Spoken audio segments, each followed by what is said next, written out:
10 days ago, Maine hosted the #1 team in Hockey East, the Boston College Eagles, and tightened up the division with a thrilling 6-5 victory. Scott Pellerin gave the Black Bears the lead on this breakaway, but it took a goal by Brian Downey with 10 minutes to go to seal the victory. Last night, the #2 team in Hockey East came to town, and again, Maine climbed closer to the top. The nation's top 2 scorers, Jean-Yves Roy and Jim Montgomery, skated around and through the Terrier defense on their way to a hard-fought 4-2 win. But by game's end, the Bears were pumped, the crowd was on their feet, and the Terriers and their coach were showing signs of frustration.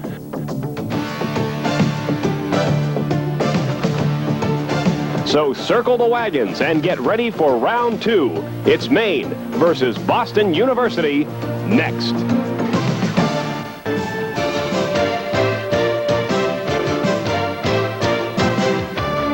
Good evening and welcome to Alfond Arena. Tonight, Maine, #3 in Hockey East, host #2 Boston University. Hello everyone, I'm Dave Allers. With a win last night, Maine improved to 8-4-1 in Hockey East.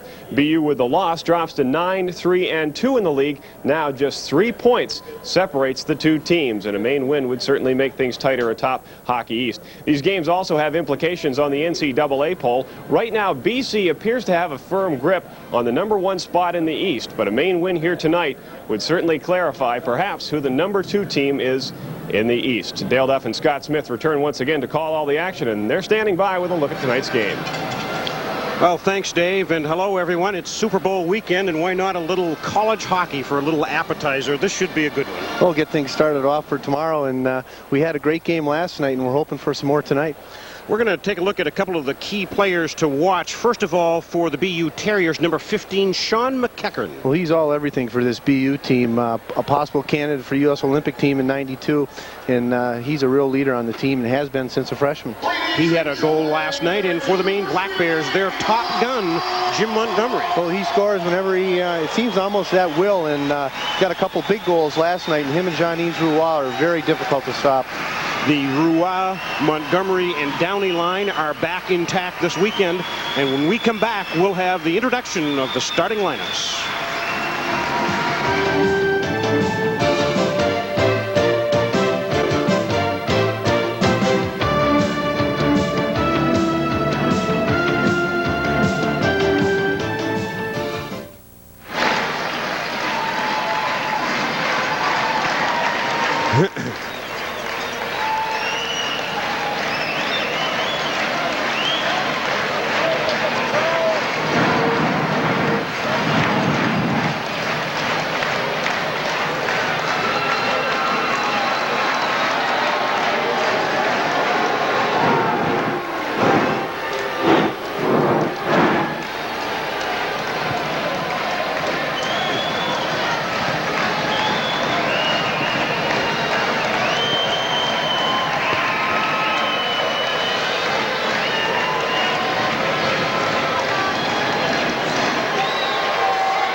Okay, Alfond Arena with another sellout crowd. In fact, it'll be number 101 in a row. 101.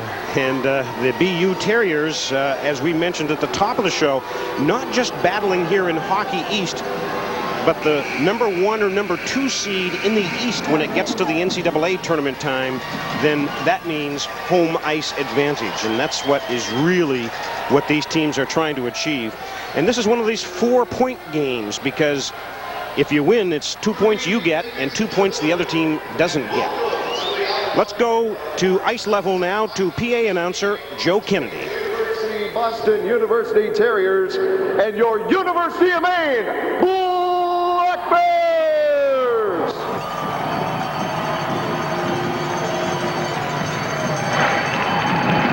Here are the starting lineups.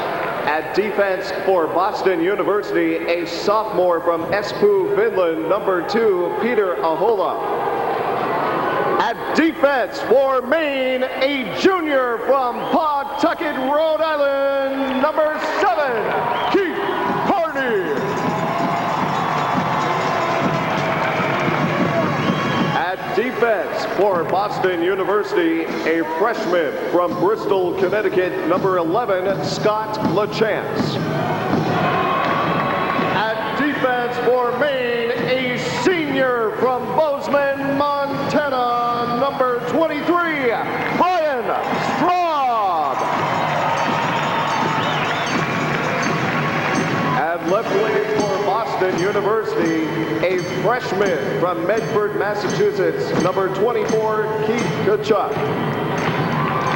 At left wing for Maine, a sophomore from Lachine, Quebec, number 27, Martin Mercier. At center for Boston University, a junior from Waltham, Massachusetts, number 15, Sean McEacher. At center for Maine, a junior from Natick, Massachusetts, number 14, Dave Lacouture. At right wing for Boston University, a senior from Haverhill, Massachusetts, number 10, Ed Ronan. At right wing for Maine, a junior from Westboro, Massachusetts, number 25, Steve Tepper. And in goal for Boston University, a sophomore from Canetta, Ontario, number 1, Scott Cashman. And in goal for Maine, a junior from Wrentham, Massachusetts, number 30, Garth Snow.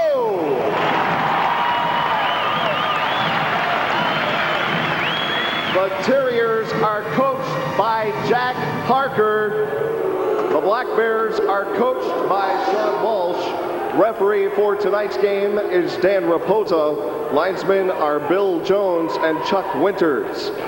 Ladies and gentlemen, we now ask you to join us for a moment of silence for our troops stationed in the Persian Gulf.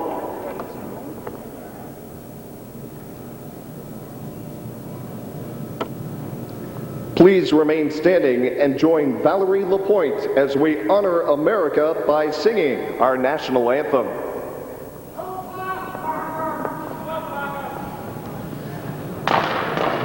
Oh, say, can you see by the dawn's early light what so proudly we hailed at the twilight's last gleaming, whose broad strides fan bright stars through the perilous fight? O'er the ramparts we watched were so gallantly streaming, and the rockets ran clear, the bombs bursting in air, gave proof through the night that our flag was still there. Oh, say does that star-spangled banner yet wave o'er the land of the free and the home of the brave?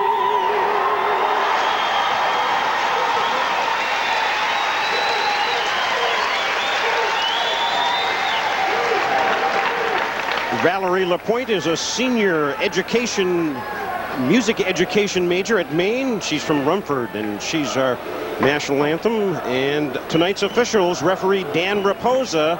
It's a change from last night, Scott Levitt, and we'll get into that more as time permits as to why. Scott Cashman, the sophomore sensation, is in net for the BU Terriers tonight. John Bradley was in net for BU last night. And for the Maine Black Bears, junior Garth Snow, freshman Mike Dunham was between the pipes last night. So both coaches go with the change. Well, they got the rotation going. They're gonna keep to their game plan and keep rotating. You just don't change things just because of a win or a loss. So that's how they've both been working a 2-goalie system all year long. So might as well keep it going. Mike Dunham played unbelievable last night. #1 star of the game. 23 saves. The Bears winning last night by a score of 4-2. This is a battle for second place in Hockey East and for second seeding in the East in the NCAA poll. And play is underway as Kachuk and the Terriers drive it in on Snow, and he'll send it to the corner, but not out. Finally, it is brought out of there by Maine's Martin Mercier. Around one man, he'll try to move in. Poke checked away. Smashes a hola to the boards, and they'll fight away there. Little size difference battling there. Maine's number 4 line, the checking line, gets the start tonight. Tepper joins in. Ahola doing a good job keeping it there, but now Tepper moves it free. Tries to center it, but McEachern takes over for BU. Sean McEachern, their number 1 scorer, tries to go around Kearney to the outside. His weak shot on, swept away, and we've got a whistle. Maine's fan won the penalty, and they're going to get one. Kachuk's going to go, I believe, for hitting Garth Snow. It's a very interesting atmosphere here tonight after what happened last night as we see Dan Raposa, tonight's referee. 24 red interference. That was a good call by Dan Raposa. No need of hitting the goaltender when he's out. There's Jack Parker, the BU coach, with about a minute to go last night. He got a little upset with the refereeing, and then everything went crazy. Well, he threw some water bottles on the ice and tried to stir up some things, and there were some fans yelling at him, and things broke down, and there's a result. We got a new official.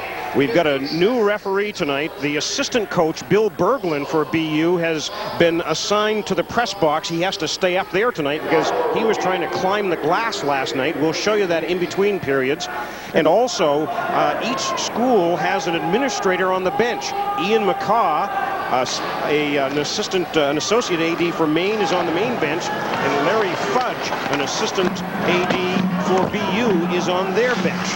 So that sets the scene a little bit. We'll try to talk more about that scene last night in the last minute. It was quite something. All right, Maine on the power play. Straub just fires it in around the dasher, and Downey will get there first. Now back to the point, it's Kearney. Steps up, fires, blocked down in front, knocked to the corner, and it is cleared by O'Sullivan, and we've got a whistle. Like Tony Amani, a great player, for a great sophomore for BU, went down and blocked that shot. Actually, he fell down before the shot was taken, and looked like he caught that puck right up underneath the mask.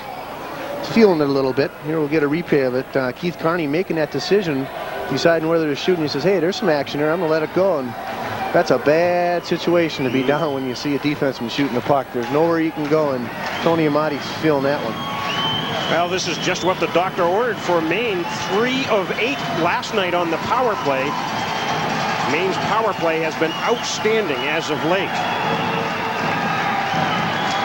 Montgomery wins the draw. Back it'll come to Straub. He'll tee it up in front, knocked down, and deflected wide of the net where Montgomery has it now.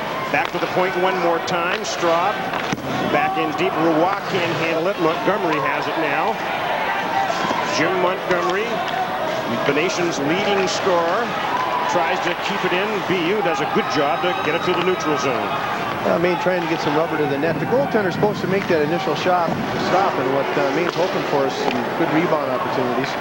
Garbage goals. Now here comes Roy.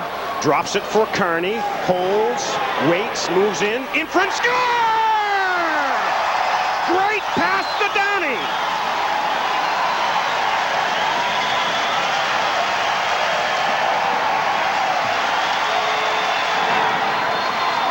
Keith Kearney making a great decision on that play, holding the puck and making everybody move to him.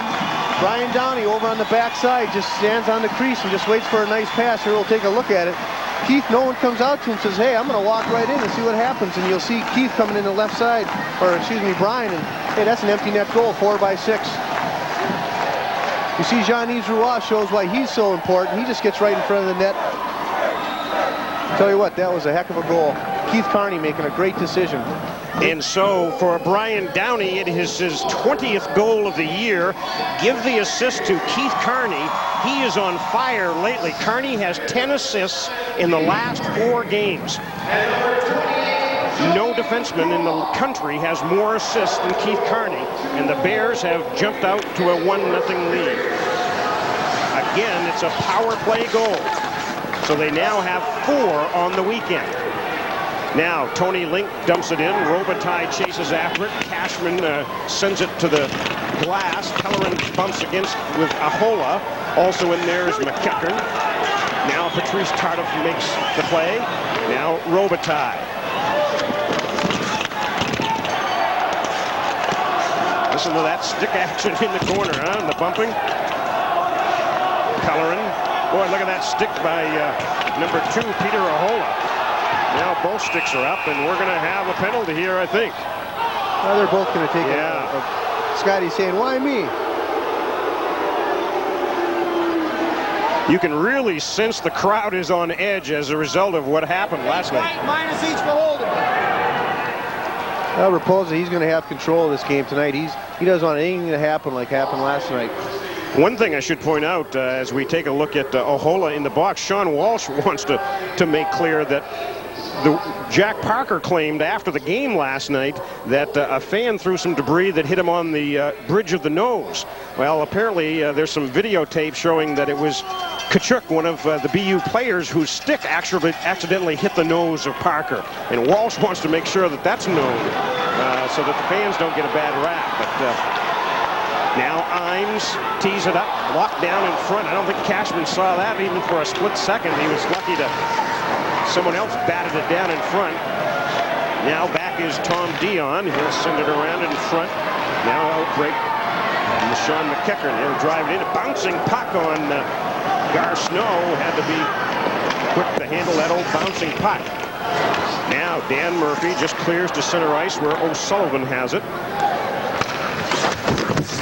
Sacco takes a hit from Barkley, who's back after knee injuries the last few weeks. He played his first game back after that injury last night. Battling the flu a little bit tonight, Mr. Sacco. Now O'Sullivan moves it ahead, and BU will make line changes. That's a real smart dump there. He just dumped it into the corner nice and easy and made the Maine player skate back to pick it up, where if he dumped it in hard, Garth would have had an opportunity to move it right up. Kent Sulfide dumps it into the main zone, and Sean Walsh calls for a line change. Back for it is Phil Von Stefanelli. Hope he doesn't score too many, because by the time we get that name out, it'll be over, Dale. Yes. Now Mark Chris tries to move in, can't do it. He'll bring it in now, but Ronan's offside. The captain of the BU Terriers, Mark Chris. Boy, and I'll tell you what, if he scores a goal tonight, it's news, because he's a senior and has not scored a goal. But he is one of those steady defensive Hey, defensemen. Dale, you got to love those defensemen that just worry about defense. We're not out there to score goals. You just got to play defense. Don't tell that to Keith Carney. No.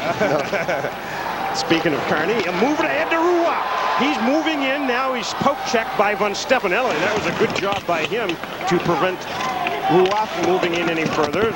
Puck squirts free, but McEachern is there to gather it, and BU breaks back. This is Ed Ronan. Tries to go around Carney, and Carney will not let it happen. Now to the corner, McEachern on the loose puck. In front, this knocked down, and behind the net it'll go. Boy, that was tricky for a moment for Gar Snow. Now Pellerin gives Ronan a bump, and Pellerin will take over the puck. At center ice, he wants to go around Dion. He does. Keeps on chugging. Centers it. Knocked down there in front by Scott LaChance, the outstanding freshman player. He'll rush up ice. Cut to the middle, and it's offside. Tomlinson in over the line. There's a break in the action. The Bears having a 1-0 lead early in this game.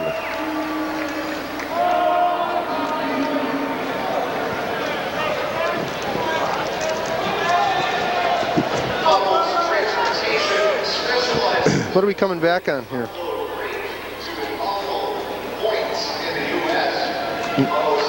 Got it. Ed Ronan. Got it.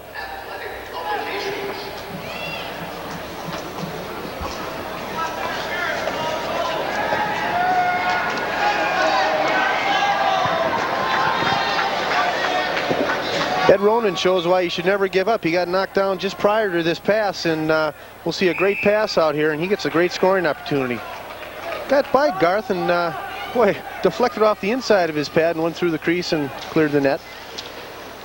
1-0 Maine in the lead on a power play goal by Brian Downey. Ahola does a nice job to keep it in behind the net. Link wants to clear to the wing. Back it'll come to Von Stefanelli, LaChance rather. Now behind the net, Matt Martin pinned against the board by McDonald. Patrice Tardif now takes over for the Bears. He'll just clear it to the... Actually, it'll go all the way down the ice, and that'll be icing on Maine. That's certainly not what Tardif or Sean Walsh had in mind. Well, he was taking a look, looking for someone to break across the middle, and it never happened, and he had pressure, and he just dumped it out. Well, there's Scott Cashman, as you might say. He carried the Terriers on his back last year all the way to the Final Four before being defeated at the Final Four, but he was Mr. Everything for BU last year. Not quite so good this year. So he had a great freshman year, and maybe caught up a little bit in the sophomore jinx. Minnesota North Stars aren't worried about that, though. They know he'll come back hard. Snow wraps this one around to Chris Imes, and he tries to clear, knocked right back in by BU. Now Mark Bavis leaves it for Amonte. Boy, there's a hit behind the boards. O'Sullivan right on. It knocked in front, high in the air. Bavis is on it now. Behind the net, he'll come. Murphy trying to poke check him away. Snow finally comes out. Can't quite clear it out of the zone, though. Back in goes Mark Bavis. In front of the net, knocked away one more time. Look at Bavis handle that puck. Tried to squeeze it home, and Snow comes out and holds on. The Maine's going to have to do a better job against this line in the defensive end, especially down low, because they're so talented. Amani, he can get open in any situation there. They're going to have to watch that. There's Bavis there. Boy, he had a license with that puck for about 10 seconds. Garth makes a smart move there and just covers it up and gets a whistle. Time to regroup. These teams are evenly matched. It should be a real good game tonight.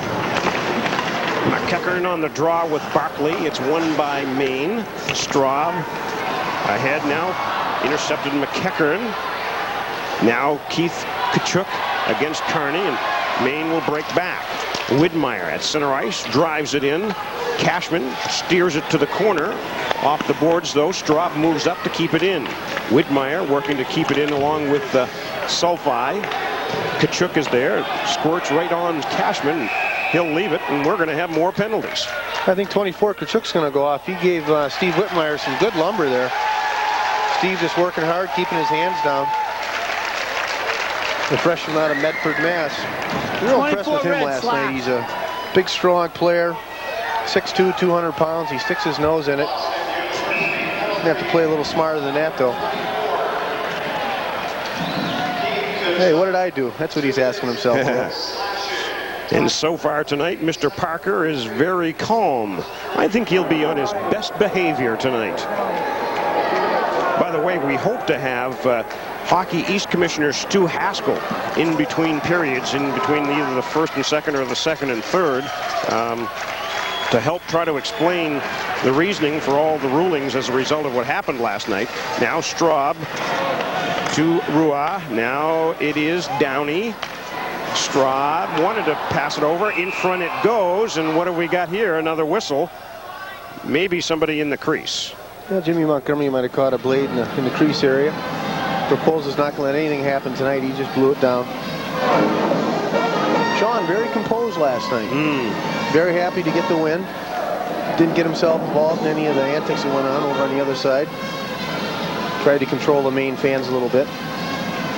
Couldn't do much with BU. He was over on the BU bench, though, trying to help separate the fans and the coaches. And actually, we should clarify that. The fans weren't really involved in it. Yeah. They weren't on the bench. Right, yes. They were apparently shouting some things, and I don't know exactly whether some things were tossed over or not. Mr. Parker blew some fuses there. And their assistant coach, Bill Berglund, was the one that really tried to climb the glass. And no matter what, you can't have coaches climbing the glass. The game is played for the spectators. both college and pro, and players or coaches shouldn't get involved with the fans. At least that's my opinion. Now Ahola tries to clear the zone, kept in by Jean-Yves. Downey sends it back to Straub. He keeps it in right on Cashman. He has it hit the chest and knocked down, and it's cleared out by BU.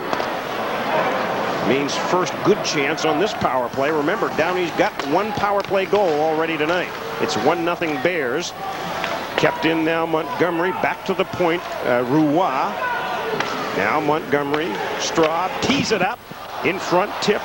Now Downey trying to get a stick on it. They're holding him up. He'll just drive it to the corner. Now behind the net, Roy has it. Back one more time to Straub. He'll tee it up way wide of the net that time. Again, Roy after it. Back along the dasher, and Ahola intercepts for BU and clears the zone. Carney makes a move to drive it in, and Maine wants a fresh power play troop out there as well.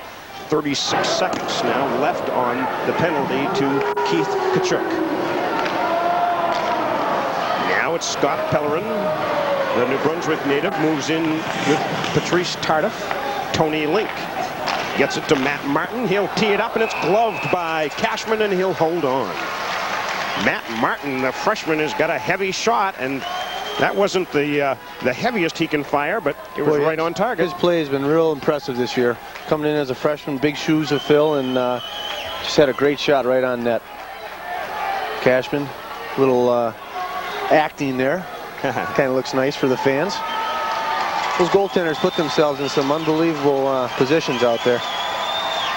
Now Ed Ronan fires it down for the Terriers as the power play winds down to under 10 seconds. 1-0 Maine. Brian Downey has the goal. Assist to Keith Carney. In breaks Pellerin. Backhander deflected by Dion, and it winds up into the crowd.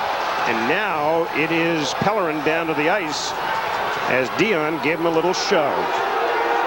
Well, they were going at it last night a little bit, and Tom Dion had the opportunity to give him a little extra shot, and we'll see Scotty coming in here. Scott's a tough player. He can take almost anything. Nice backhander. Deflected. Dion says, let's not do that anymore. Gave him a shot.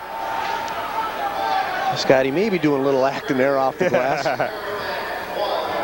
Scott Pellerin, he's a real leader. He comes out every night and works hard. Hasn't had many opportunities out here so far tonight. But Sean wants to cut him loose a little bit. He's tied with a guy named Mike McHugh for 8th place on the all-time goal list for the Maine Black Bears. Remember a guy named Mike McHugh? Sure do. He's in Kalamazoo right now in the International Hockey League with the Minnesota North Stars Farm affiliate. Perhaps the most favorite player ever by the fans. Well, next to Scott Smith. Well, thank you, Dale.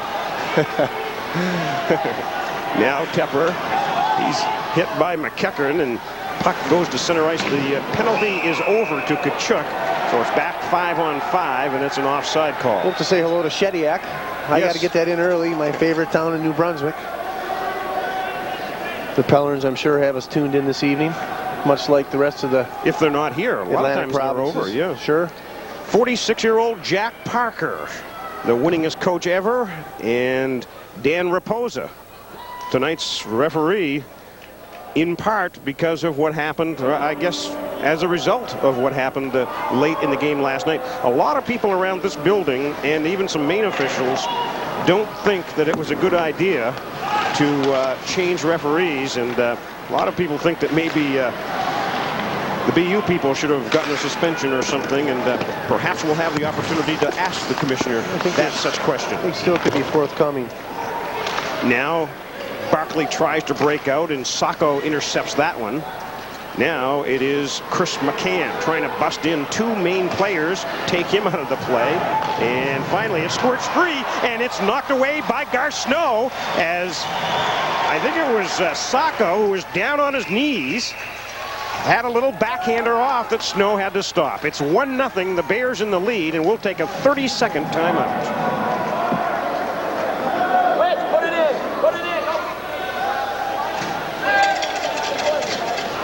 I like that audio tonight. It's really up there, isn't it?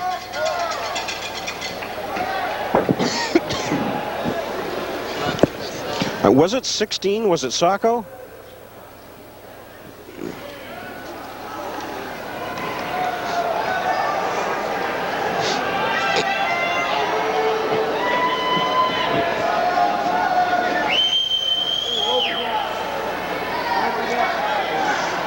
We'll see David Sacco get a great opportunity here. He just kind of slides in front. Next thing you know, the puck is right on his stick, and Garth has to come up with a save. No one really followed Paul Sacco to the net. He's their second leading scorer, and he almost got one from his knees. Now Montgomery moves in with Roy and Downey ahead. Downey can't quite connect on that pass. Boy, this is a dangerous line. Now Roy.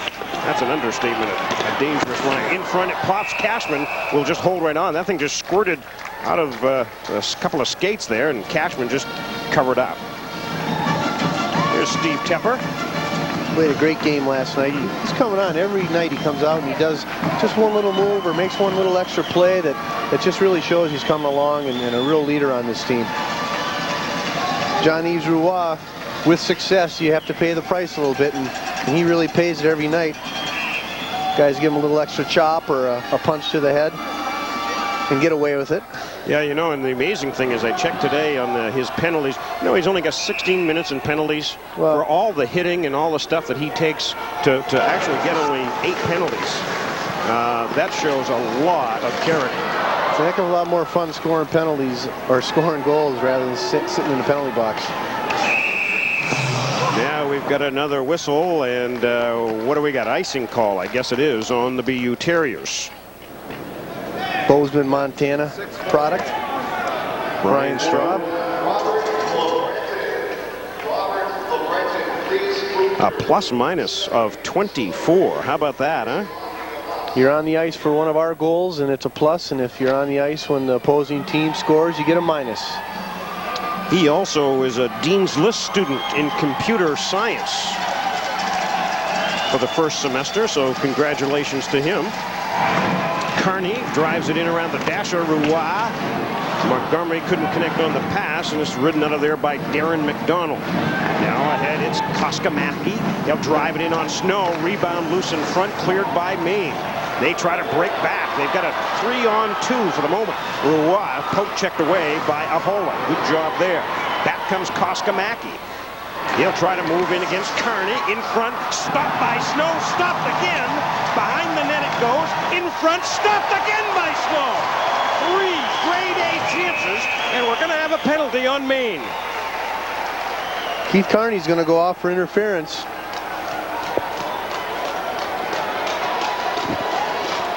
He was tied up with Mark Davis over in the corner.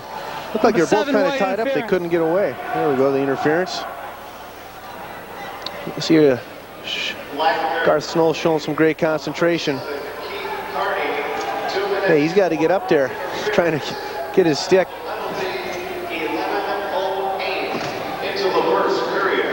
And so BU will be on the power play for the first time tonight as Carney goes off. BU was 0 for 5 on the power play last night. The Bears beat the Terriers 4-2 last night, in case you missed it. Ahola just drives it in deep. Snow goes behind the net, around the dasher and go. Pellerin working hard to clear. Now he just takes over the puck and gets it to neutral ice. Boy, Robitaille took a hit from Ahola, and the Terriers take over. LaChance and Ahola. It's Ronan, McEachern, and Kachuk out there on the power play for BU. This is Ronan. Behind the net, Kachuk in front. Tried to jam it in, can't do it. McEachern tried to jam it in front, held on to smartly by Garth Snow, and will get another faceoff. One thing that's been very consistent all year is Maine's penalty killing. They try to shut down teams in the neutral zone, and hopefully they won't be able to get into the offensive zone and set up. Probably some of the best penalty killers in the league. Jean-Yves Roy, Scott Pellerin. Yeah, the penalty killing percentage is about 20%. About 20% of the time the opposition scores. That's pretty good. That's excellent. Ken Sofi.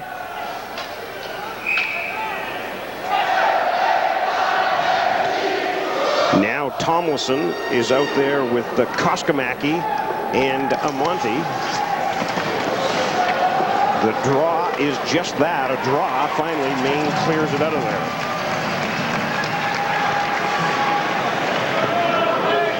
Phil Von Stefanelli from North Vancouver, British Columbia, drives it in. Amonte squeezed to the boards by 2 men, but the BU Terriers take over in the corner, and Maine will get it to center ice. Well, Maine really takes advantage of having the opportunity to ice the puck. So many teams get the opportunity, they don't shoot it out hard enough, or they just let up a little bit. You really got to take that and clear the puck.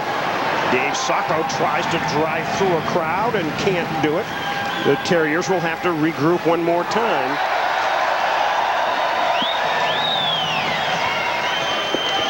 Now it's Koskamaki. On the wing it'll come. In front. Never reached Snow. Now it does. Shot on. Stopped by Snow, and he'll hold on one more time. That time it was David Tomlinson with the little short-range shot, and Snow was equal to the task.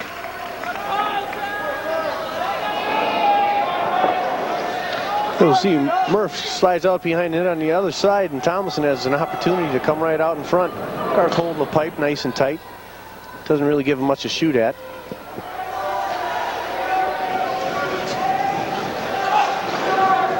Garth Snow missed all of last year with a wrist injury. He was a red shirt, and has been a key factor in the Bears' great success. Maine's record 21-6-2. That's a fantastic record. Better than it was last year at this point. Now Carney rubs the man to the boards, and Robitaille gets it to center ice, where Scott Pellerin moves in. Wants to go around Tomlinson. Can't quite do it. Now he'll center it. Robitaille makes the move, but Dion takes him to the corner, but again, he kills off time, and in fact, the penalty is now over. Good penalty kill for the Bears. Now Doug Friedman, a Cape Elizabeth native for the BU Terriers, dumps it in. To the corner it'll go. Tardif knocked back in by BU. Penalty coming up on Maine. In front, there's a shot, and have we got a score, or have we got a whistle?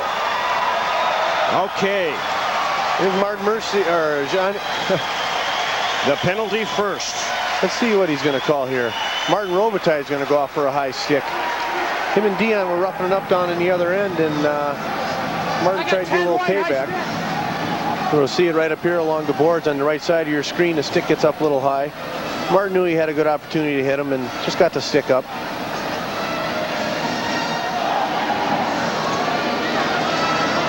One of the Maine captains. Boy, that is news too, because he doesn't get many penalties. Well, consistently Maine fans have seen him just stick his nose in every situation. He doesn't back down from anybody. And so Jack Parker's Terriers will try the power play one more time. This is almost like back-to-back power plays.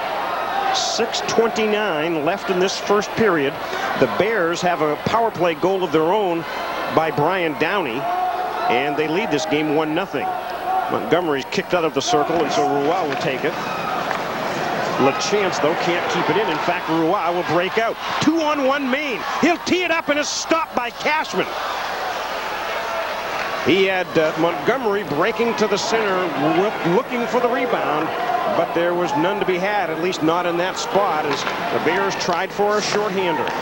Now Ronan wants to move in. He's checked right at the line by the Bears, and Roy does the trick.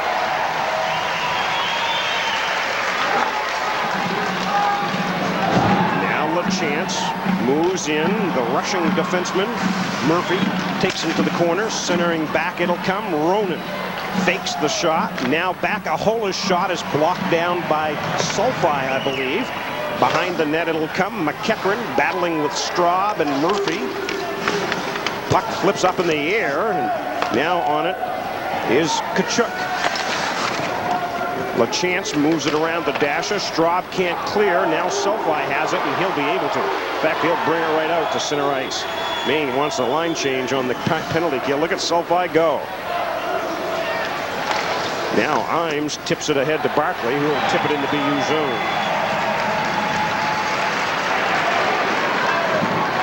Now Tomlinson winds up, and watch him go. Up the right side. He's flying. Centering pass. No one there. Sacco has it. Pass in front. Shot goes wide by Amonte. Behind the net, it is Kachuk. Back now, Amonte. Good passing. Glove there and held on to by Garceau. Perhaps a little too much passing by the Terriers. They're not too dangerous down low. They're almost down below the goal line, and that's Garth's area, and he has to control that area. Kachuk wants to walk right out and take a shot from that bad angle. Well, they're going to let him.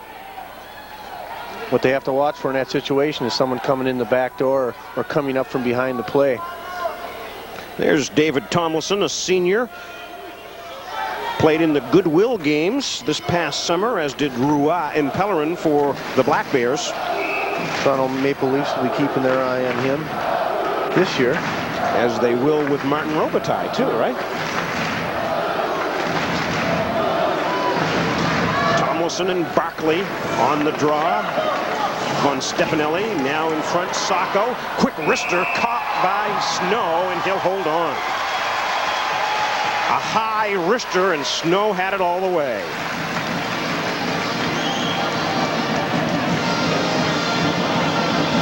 You know, Garth Snow, 6'4", 290 pounds. He takes up a lot of that net. There isn't really too much to shoot at when you get in tight like that. He's so big.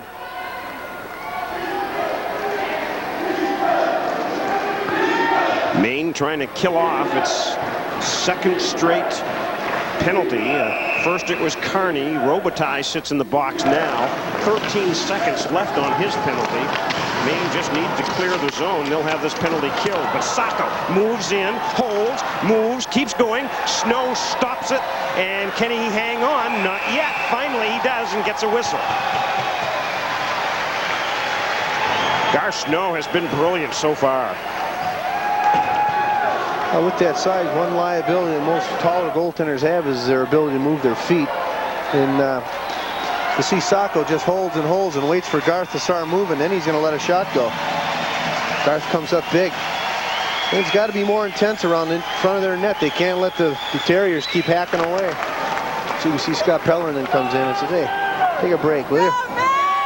Well, the crowd is happy because the penalty is over, and so it's back even strength, 5-on-5 now. The Bears successfully killing 2 penalties. Now Dion tees it up, shot goes wide, rebound, sticked away by Snow to the corner, and 4 players try to get control, and nobody can. Martin and Link are in there, come out of it with the Terriers. There's a wicked shot wide of Snow. Behind the net, it's intercepted by Martin. He has his stick lifted and the puck squirts to the corner. BU putting on some heavy-duty pressure now. Koskamaki and McDonald and Tomlinson. But finally, there's Robitaille, and he's got some skating room. At center ice, he'll just dump it in. Maine wants to get their lines all set. Cashman comes out to play it. Yeah, I think he gave a little wrap to Robitaille there, too, away from the action.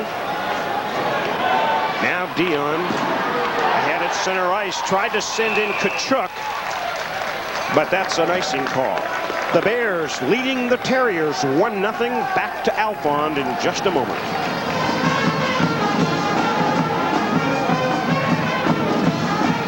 Hey, Pete, I can't hear anything in my left ear. I don't know if something's screwy with this or what. Yeah, talk to me a little bit. Dion. I missed it. Well, let me just hang on here, see if I can get it back.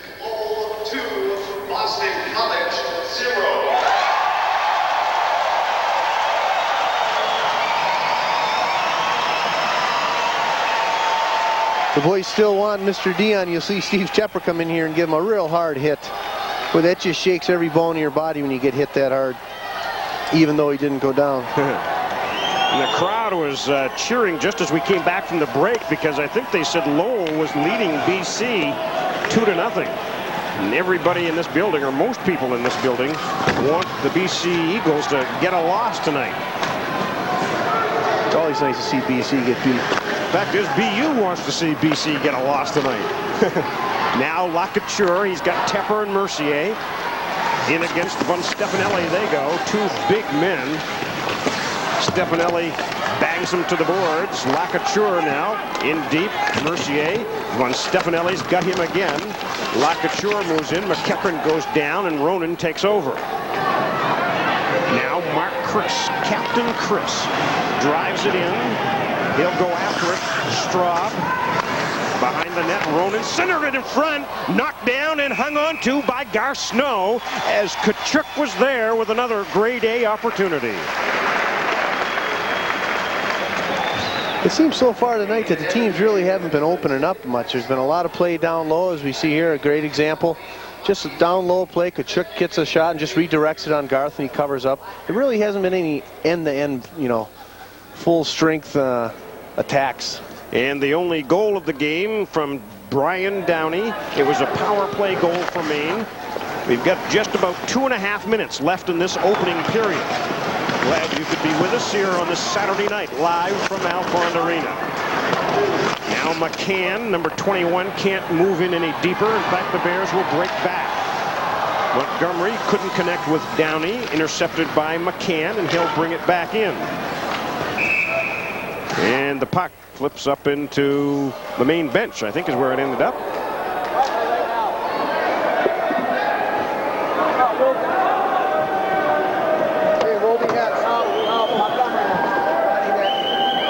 And our cameraman Brian O'Donnell on that bench over there. He's our MVP tonight, running the bench camera after what happened last night, right? We were going to put a helmet on him. And, there you see him in the red sweater there, and right behind him was Ian McCaw, the administrator representing the main bench.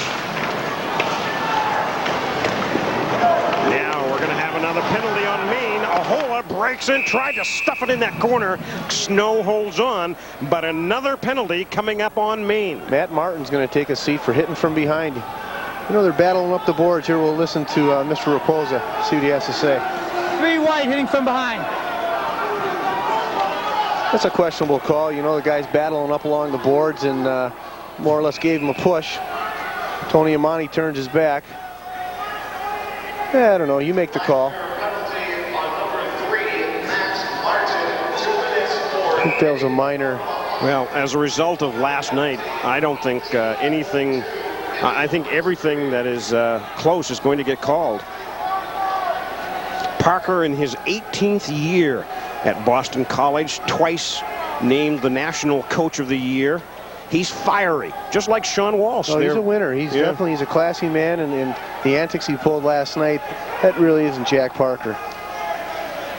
Matter of fact, he's the head of the Coaches Association. He's the president, and in fact, he's one of the guys that votes for that weekly NCAA poll. Maine currently 6th in that poll in the nation. BU is 7th.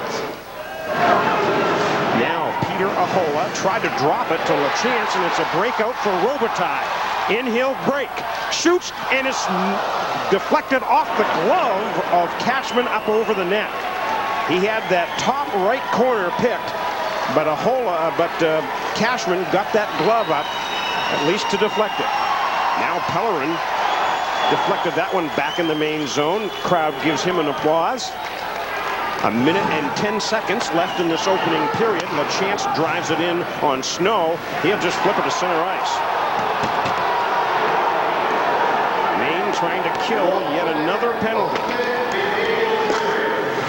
They clear the zone one more time. 54 seconds left in the penalty, 52 seconds left in the period. Tomlinson moves in against Roy, puts on the brakes and drops it. Back to the point it'll come, and what have we got? Don't tell me we got another penalty. I didn't see it. It was away from the puck. Let's listen in. It looks like too many men on the ice by BU. Bench minor red, too many men on the ice. Tony Amonte came off the bench, and no one jumped back on. Well, they got called for that last night too, didn't they? One time? Miscommunication.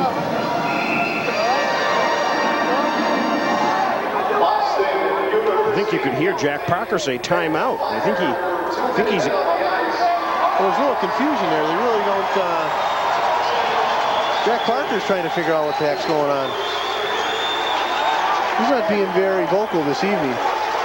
No, but you can tell he's getting hot now, and the crowd is all over him.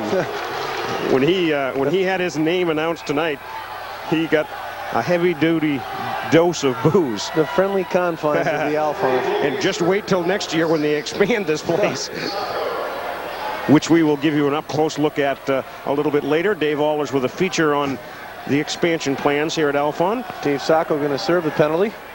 Now, one of the guys on the ice at the time has to serve it, right? So Sacco goes off, and he's their second leading scorer.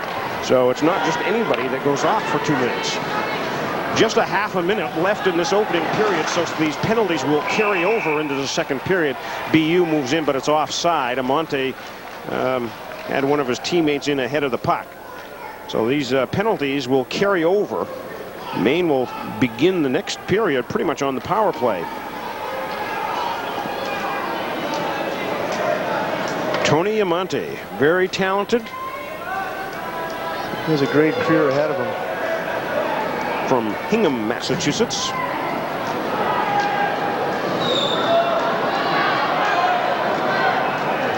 Tomlinson and Montgomery thrown out of the faceoff. That's 2 times for Montgomery already tonight. Finally, it's drawn and won by BU, and they'll drive it in. Snow leaves it for Dan Murphy, and around the dasher, Montgomery couldn't clear it, though. O'Sullivan goes in deep. Behind the net, Imes takes him to the boards. Puck still loose, though. Imes and O'Sullivan against the boards. Puck goes free where it's knocked down by BU. Turnaround shot, a weak one, and that'll do it for the first period.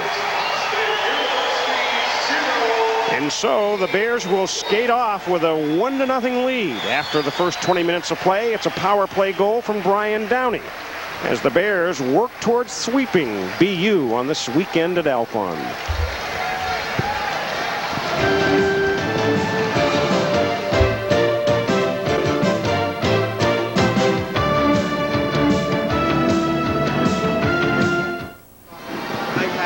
Just black. Does that list, do you have the list of the penalties? Ladies and gentlemen, tonight's slap shot contest is sponsored by Bangor Dodge, Old Town Union, and Youngers Restaurant, which is a program that you may... Paul, where are we going to fit in Stu Haskell? Tonight's participants are athletes. Okay. What do we got going here? So we'll do him right after as kind of a tag. Will we go to a break after that or try to put the feature in? Are we going to be heavy? Is the career. Okay.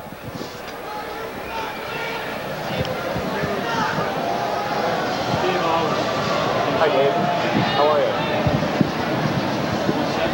Yep. Thanks, Dave. Good day.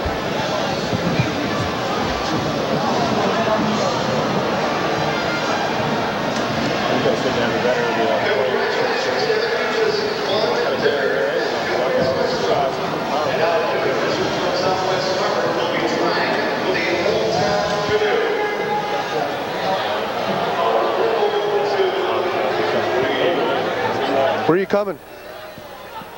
Gotcha.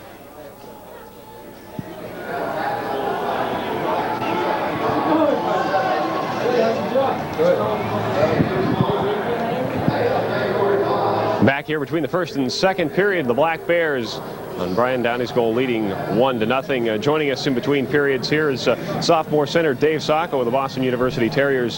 Dave, first of all, let's start with last year. A great year for you guys. You made it to the Final Four, and obviously you'd like to get back there. How do you compare this team with the team from last year?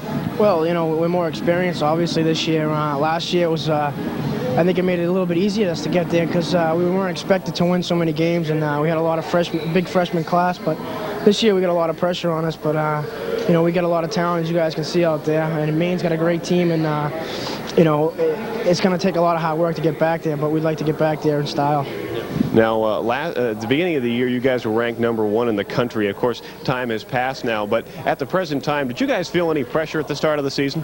Yeah, it was a lot of pressure. There was, you know, the media was just tremendous. I mean, it was kind of ridiculous because, you know, we hadn't even played a game, and everyone's saying how, you know, we're the best team in the country. But as you can see out there, Maine's got a great team, and BC's got a great team, and Lake Superior's #1 now in the country. So there was a lot of pressure on us, but once we lost a couple games there, we got the pressure off us, and now we're just playing well, good hockey. Yeah. The special teams seemed to be the key last night. Maine had 3 power play goals, and killing penalties has always been kind of your forte. What were some of the problems that you guys had last night? Well, they moved the puck real well. They got some great forwards, and they moved the puck extremely well out there.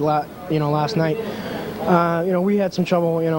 We got some good shots, I think, on our power play, but I think Dunham was the definite. He was the reason why they won last night. Yeah. You guys have been putting a lot of good pressure on Garth Snow in that first period. What were some of the adjustments you made from last night? No adjustments really. Just we want to get the puck on the net. We want to get the as many shots as we can. At him, so I think we didn't have too many shots on net last night, but the shots we did have were quality shots. So we're just looking to get the puck. When we get it, just shoot it. Dave, thanks for joining us in between periods here. BU sophomore center Dave Sacco, our guest in between periods. Maine right now leads. He and the Boston University Terriers 1-0.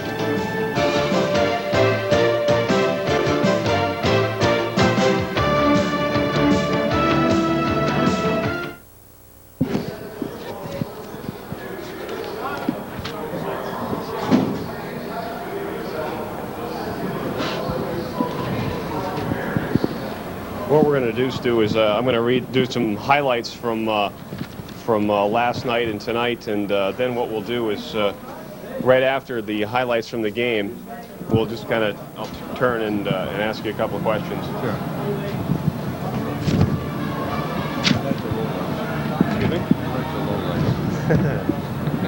Well, a little bit of both, right?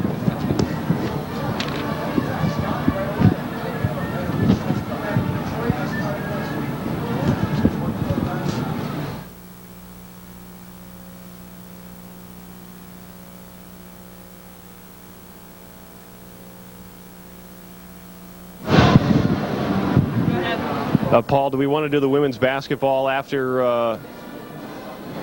Okay.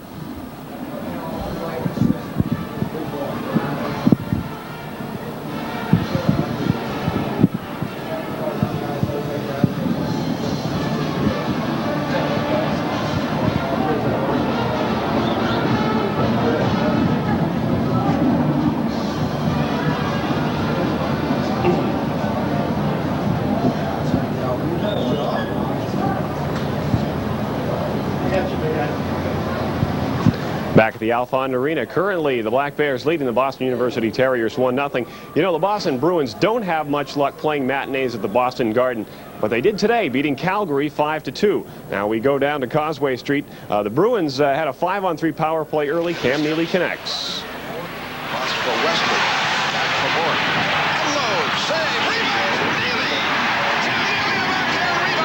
The Bruins had the early 1-0 lead. The Flames would tie it. Gary Roberts picks off Bob Sweeney's pass. His shot here will be deflected in front. It fools Andy Moog, and that ties the game at 1. But it didn't matter. The Bruins would get 2 more in the first. By the end of the first.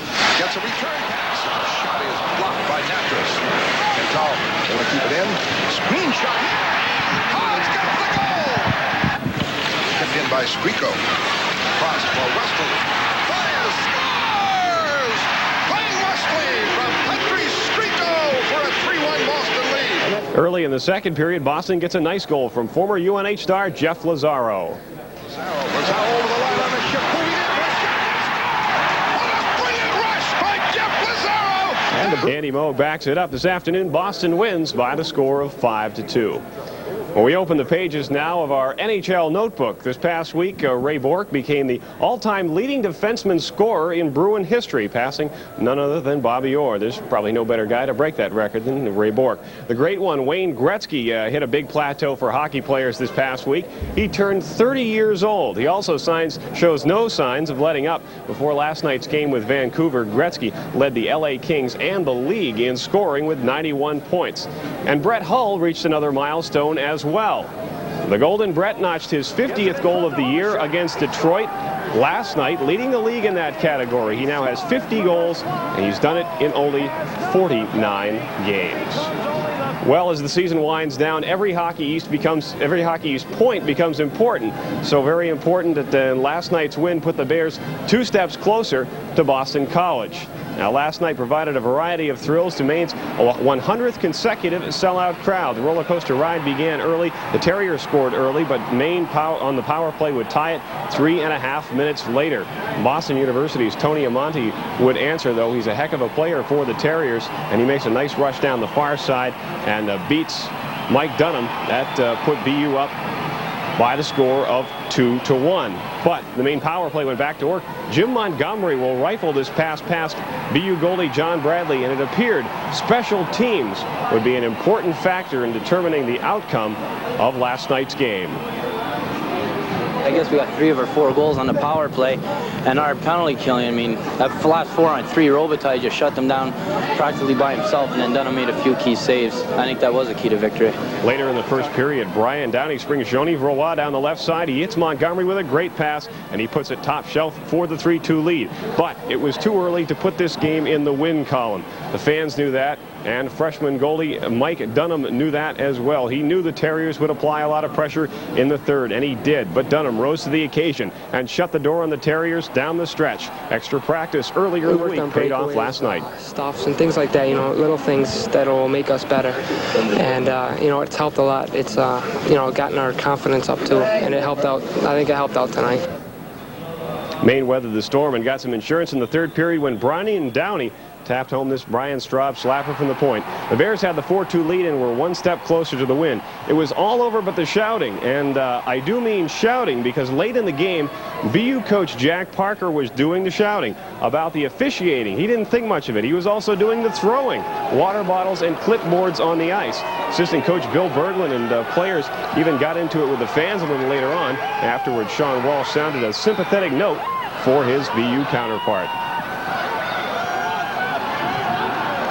Well, you know, you always got a feel for an opponent when they, because I've been there on the road and it's been tough. I almost chuckled to myself on the bench when it was a 5-on-3, because back in December we were down by 3 and very frustrated in their rink, and we had a 5-on-3 against us. So I think that it's tough when you're on the road, and you know, the frustration certainly was a factor, but the most important factor tonight was it was a major 2 points. The off-ice annex didn't change the score. Maine wins 4-2. Now, joining us in between periods here is Hockey East Commissioner Stu Haskell. Stu, after the display by Jack Parker, first of all, what's the league policy for dealing with that kind of thing from coaches?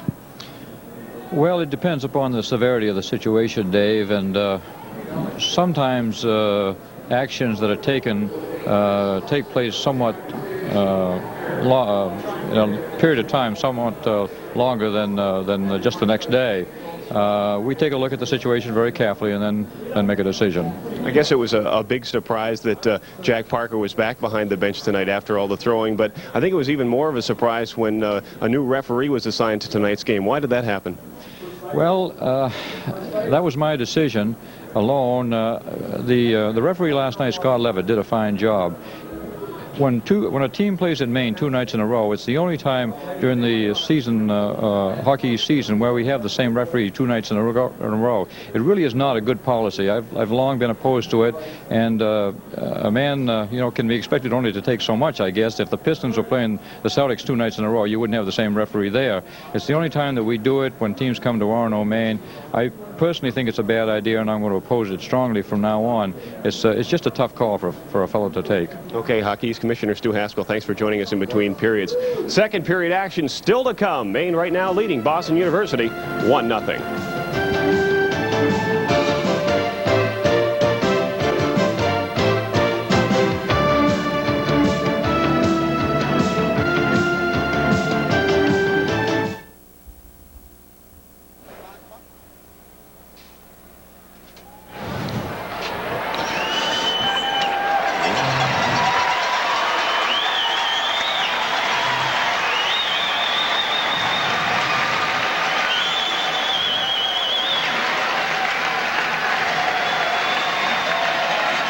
What? Test 1, 2, 3. How do I sound, Pete? This is much better.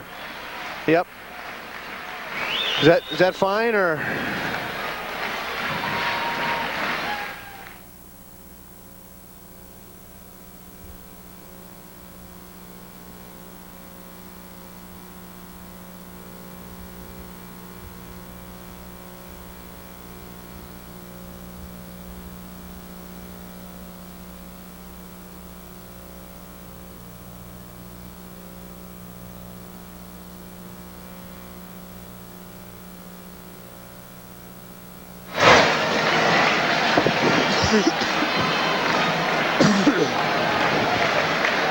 Yeah, I can hear you. This is much better. I don't know. No, we'll talk.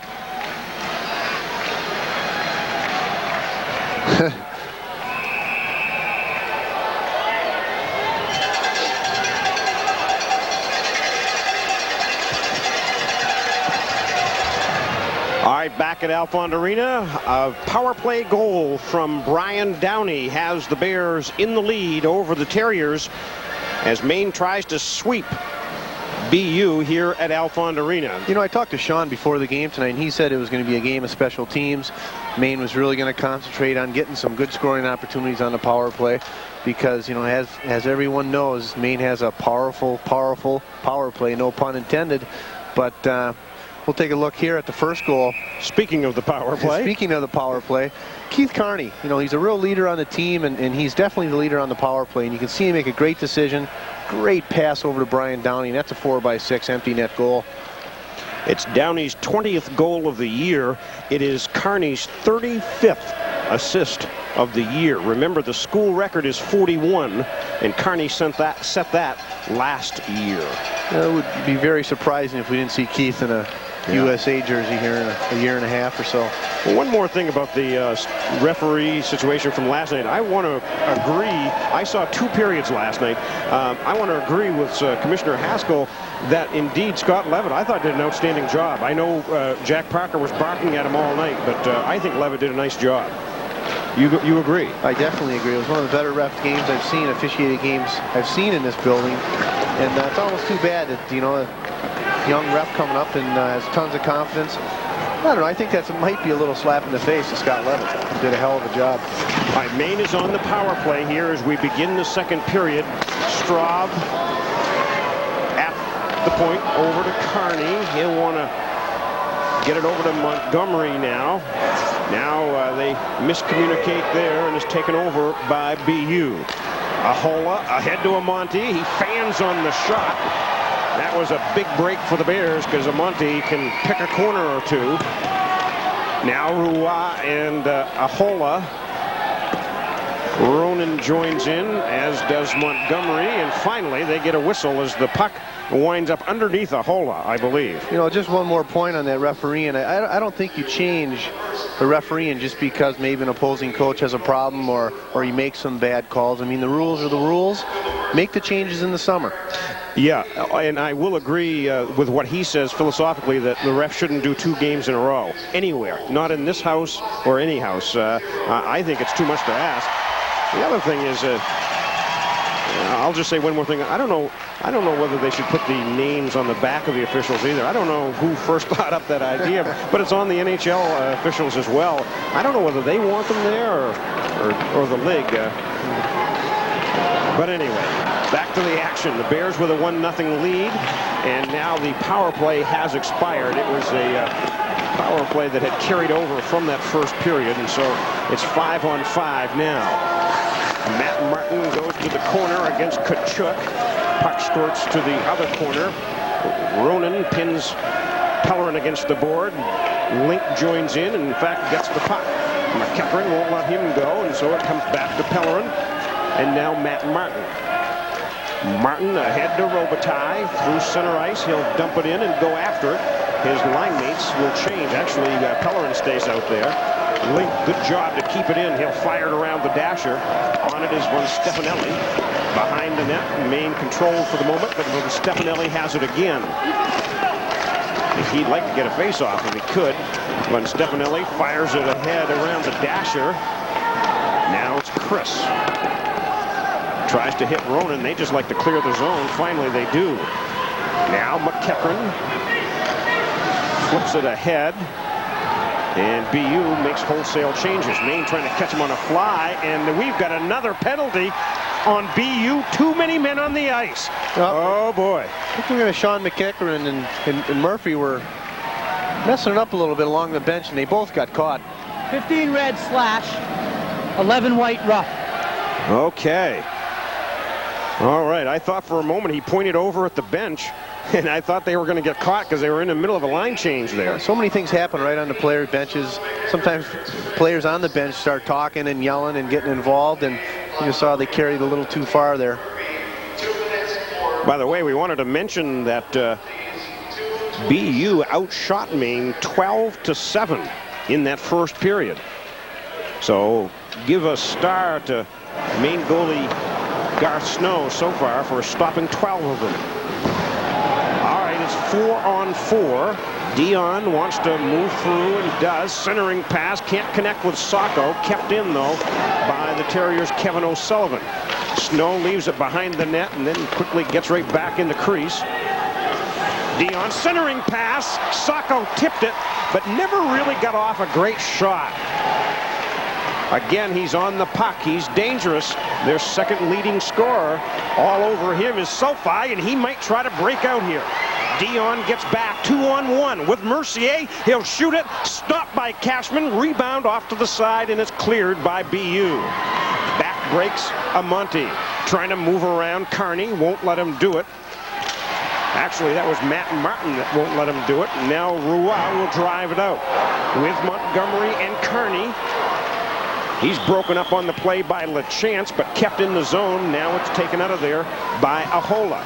He drops it, but intercepted by Maine. Now re-intercepted again by BU. 1-0 early stages of the second period. The Bears lead it on a power play goal from Brian Downey. Now LaChance tries to gain the line, can't do it. Poke check by Montgomery. Now Ahola just fires it into the open corner. That'll be icing on BU, and you can see a little frustration setting in there on the Terriers. Well, Peter Ahola just couldn't make the line. He just dumped it in. He wanted to get off for a line change. There's the big man. Playing in his 19th game of the year. And before this year had started, he had played only 4 games for the Bears. See Steve Carney. We'll see Tony Amonte get the stick up a little high, but Keith just outpowers him, puts him to the ice. Actually, that was Matt Martin. And this is Tony Link from Diamond High School in Anchorage, Alaska, where it can't be any colder than it was here last night. Now Mark Bavis tries to move in, can't do it. In rushes Ronan, moves around the net and winds up and starts up the play. Ed Ronan, the senior, at center ice, drives it in, gets around one man. Now Snow comes out to tip it to the corner, and Maine takes over. Martin, wing to wing, or defenseman to defenseman, it might be considered, to Link. Now it's Barkley pinned against the boards. Widmeyer takes a man there. Bavis wants to clear but can't. Kept in nicely by Maine. Shot goes wide and hits the glass. Behind the net, it's Sulfi with it now in the corner. Tardif just tips it along further, but only BU players are there. Now McEachran through center ice, tries to go around Straub. The puck is loose. Ronan's shot blocked down in front by Tepper, and Straub takes over for Maine. Carney tips it to center ice, couldn't quite break out. Straub does now. Both teams changing. Now it's Mercier trying to move in, and Lacouture had an open corner, but he couldn't get his stick on the puck. And what do we have here? A penalty or 2, and we'll let you know right after this quick timeout.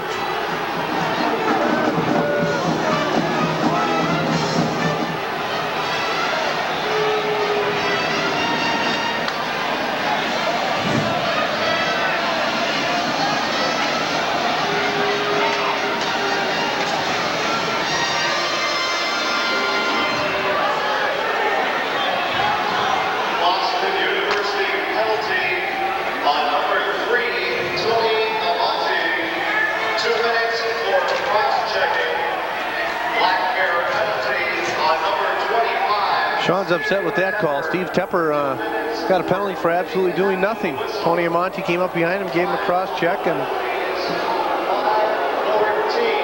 any altercations, Raposa's is throwing them both in the box regardless.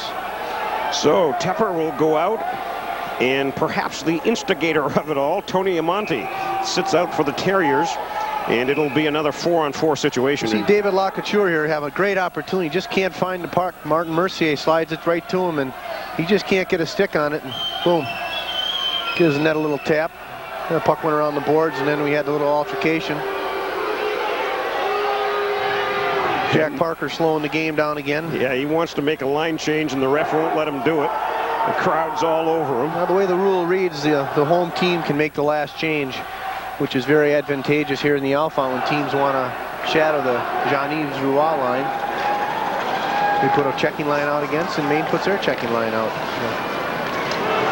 So for the next couple of minutes, we'll play 4-on-4. Robitaille and Pellerin with Murphy and Imes for the Black Bears. Tomlinson out there with O'Sullivan and Sacco and Dion, and the play is just not moving. Listen to the ref. Hear him say, move the puck. That's the ref.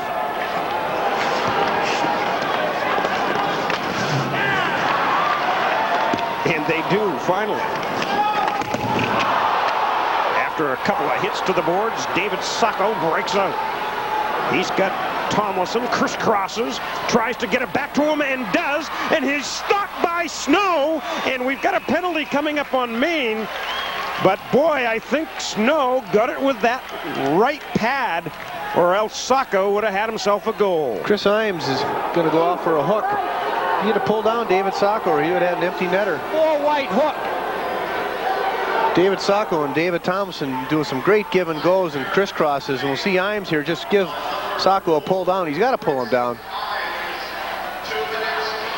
Garth Snow really didn't know what was going to happen. Dan Murphy stays with his man. Here we'll have a little bit better angle of it.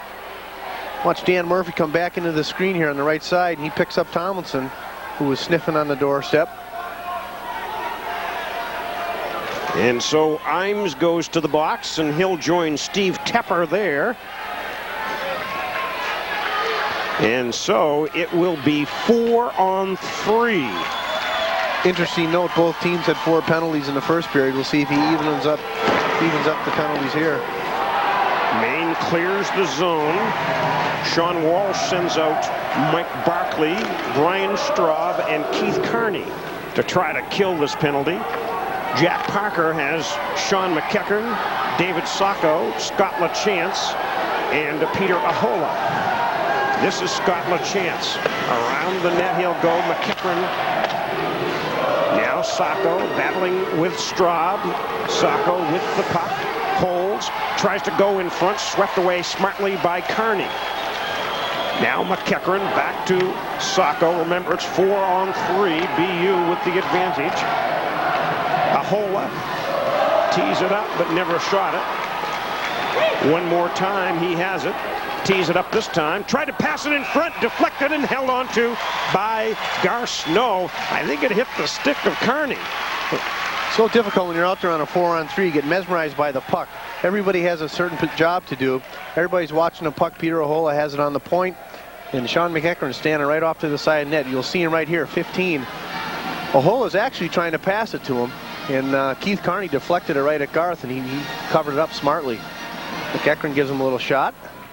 14 saves now for Garth Snow, and Sean McEachern. Dangerous, very dangerous. Had 24 goals last year. And I guess they say when it came down to choosing a college to attend, it was between Maine and BU, and McEachern chose BU.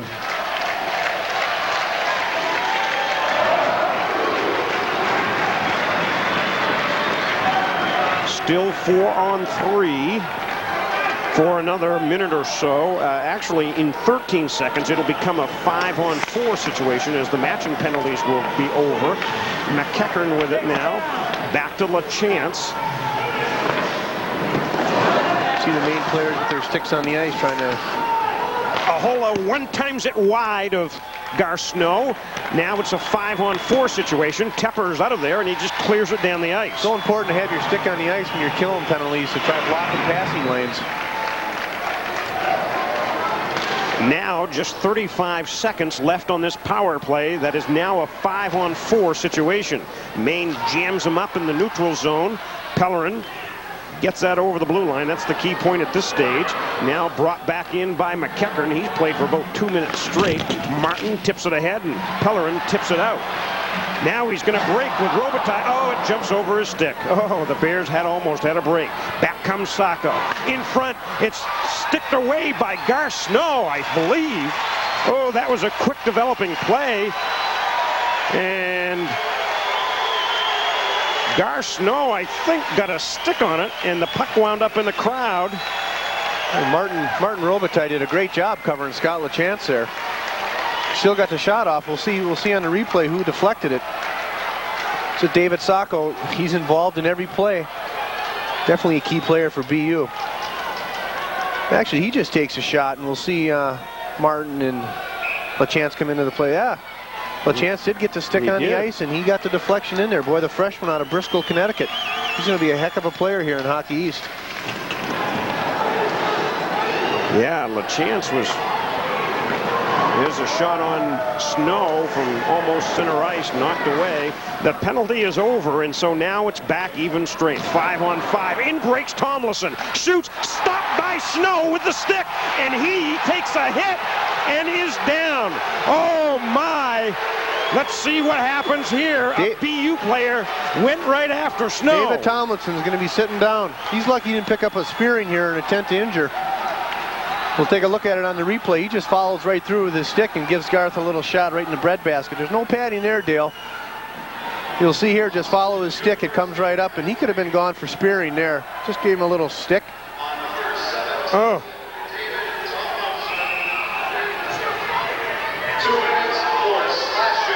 All right, the call is slashing. It's a 2-minute penalty. And you're right, he could have gotten 5 for that very easily. And now what's happened? Now Jack Parker's all over the referee. Oh, come on, Jack.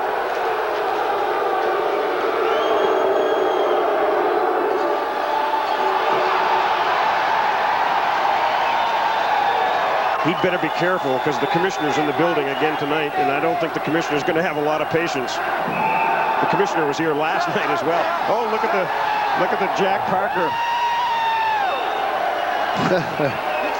Got a Band-Aid over his nose, and again, supposedly, I haven't seen it yet, but Maine officials say there's videotape that shows it was his own player that inadvertently got a stick to the nose during that fracas. It was not debris from the fans.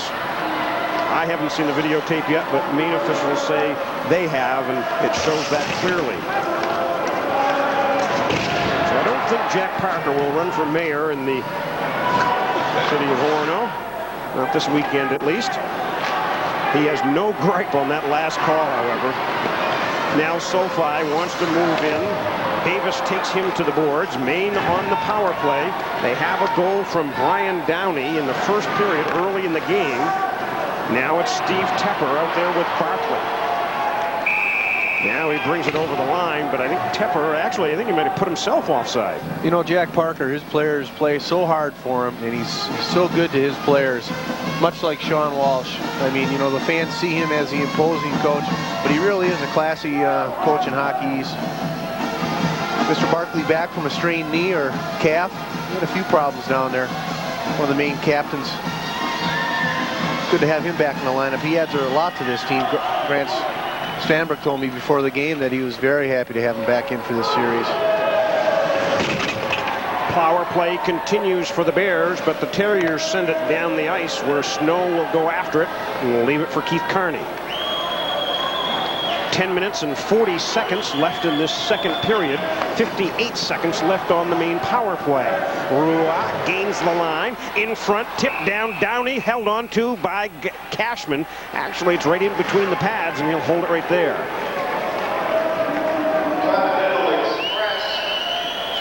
It's the official wear line of the University of Maine Athletic Department. Maine Continental Express, your choice. Next time you fly, choose Continental Express. Scott Cashman rotates most of the time with John Bradley for the BU Terriers. A good 1-2 punch and goal for them. Ditto the Maine Black Bears with Garth Snow and Mike Dunham. Now Straub tees it up, gloved by Cashman as he had to be cat-like to bring that one down.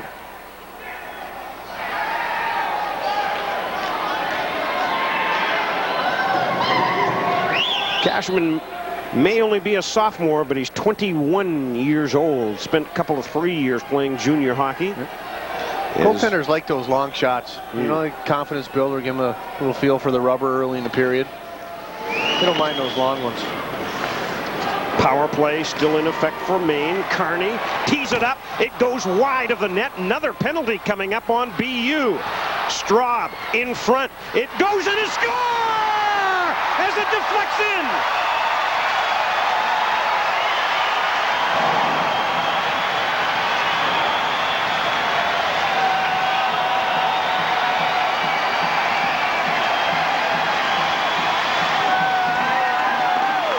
Peter Ahola was going to go off there for a penalty. He was really manhandling Johnny Drouin. Brian Straub saw the confusion, threw it to the net, and what do you know?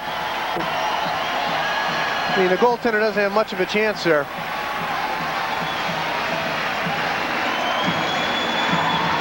And let's listen to the official, because there was a penalty coming.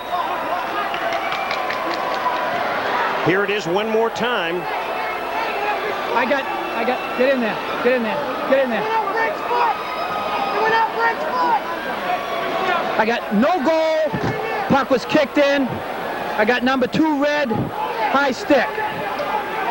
Oh, wow. What a change of events. Well, I knew Ahola was going to be going off. But they take away the goal, and now let's see Sean Walsh's reaction. Yeah, if there's a penalty and they score a goal, the penalty gets annulled. There's no penalty, but in that case, someone must have kicked it in. 2 minutes for high sticking. And now Sean Walsh gets animated. And tension is very, very high in this building.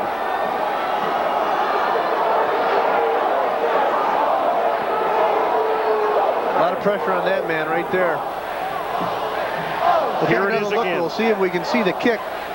You can see off to the right, Peter Ahola is all over Jean-Yves Roy, more or less holding him. Take a look here. Boy, it looked like it went off Jean-Yves' skate. Yeah, I mean, where's the kick? I mean, if it goes in inadvertently, it's a goal. I mean, how did he kick that? Oh, well, no goal. It's still 1-0 Maine, and the Bears have a 5-on-3 advantage here now for 30 seconds.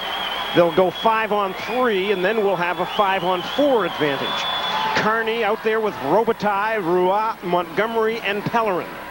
This is Kearney. Tries to get some room now for Montgomery. Now Kearney in tight is Downey in front, trying to stuff it in. Pellerin did, but didn't quite get it down low enough on Stefanelli. Would love to get a face-off here. Maine kicks it loose. Kearney with it. Holding in front now. Downey, Montgomery's shot hung on to by Cashman, and he gets a whistle. Good decision there by Jimmy Montgomery. He had a great goal last night with a shot from the top of the circle. Just lets a blast go, hoping for a rebound and a garbage goal. You have Scott Pellerin, Jean-Yves Rouen, Martin Robitaille on the doorstep. That's any goaltender's nightmare. And Jim Montgomery shooting. Scott Cashman really didn't know where this puck was. Jimmy Montgomery leading the nation in scoring at the moment. All right, the first penalty is over, but Maine still has a 5-on-4 advantage. Now another Maine player sent to the ice away from the puck. It was Montgomery. Gets back up now. Wants to spin and turn. Now in front and knocked out of there by BU's player Kevin O'Sullivan. To the corner, Kearney. Now Roy takes a hit from Dion. There, a couple of more players go at it. It's sent around the dasher. Straub keeps it in though. 50 seconds left on the power play. He'll tee up a wicked slap shot that goes high and wide, and it's cleared by BU.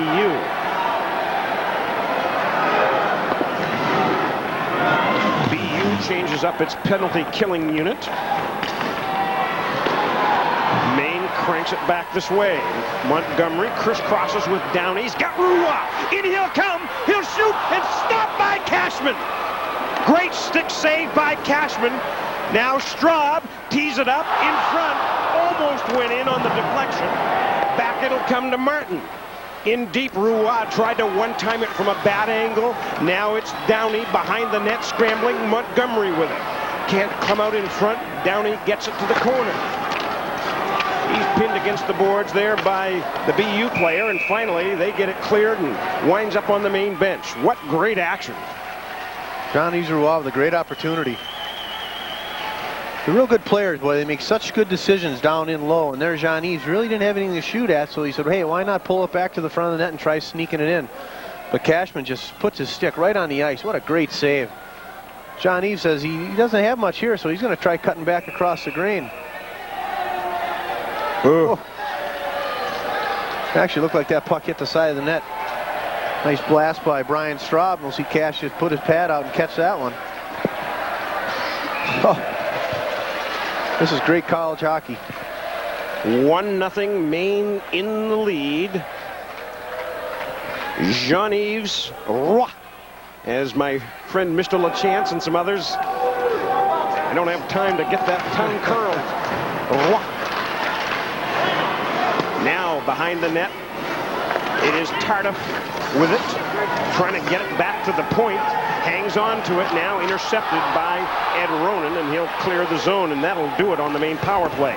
Look at that clear now by Snow to center ice, trying to start back Maine. Robitaille goes down, the puck is under him, and what do we got now? Peter O'Hole is going to go off again for a trip. Let's see if this sends Parker into orbit again. Penalty on BU. Maine with another power play when we come back. Red trip.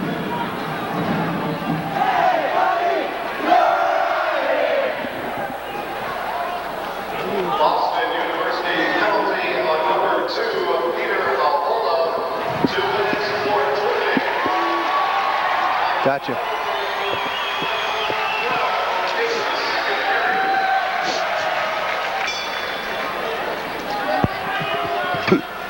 He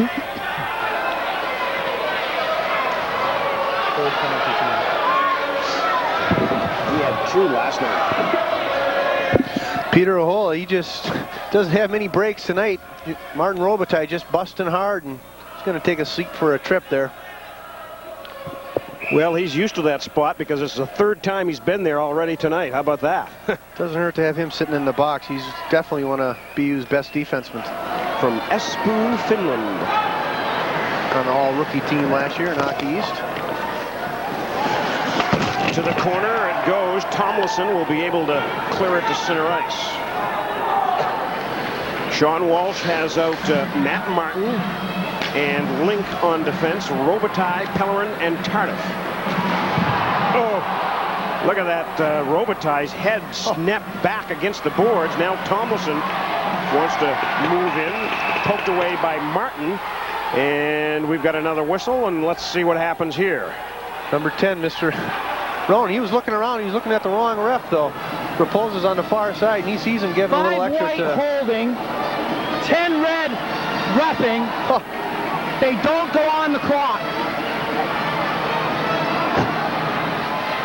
Well, Tony Link, he's kind of looking amazed there. He can't believe he got a penalty.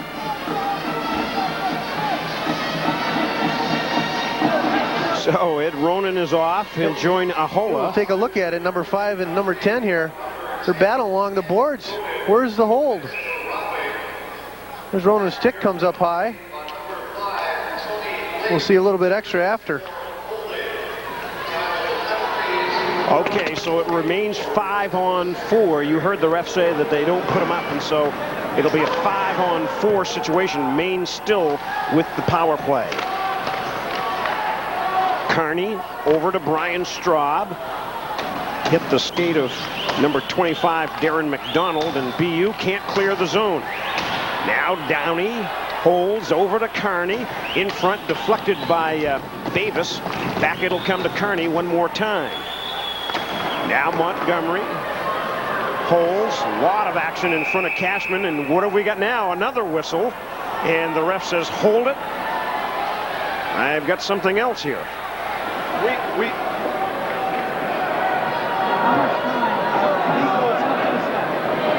Which one? What time? 2. Regular 2. 5:48. 5:48. You come on. Right? Well, I don't know what that's about. They didn't put the penalties up on the box.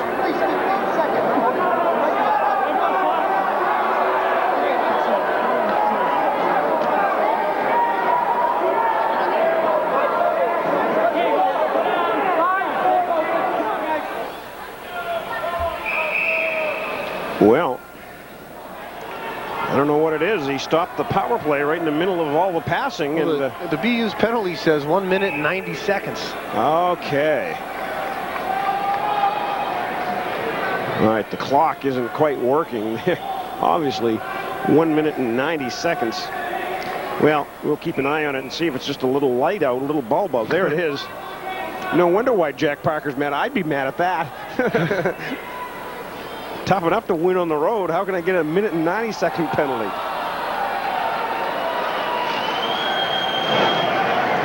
Maybe a minute 09 or something. I don't know. Now it's a minute 83.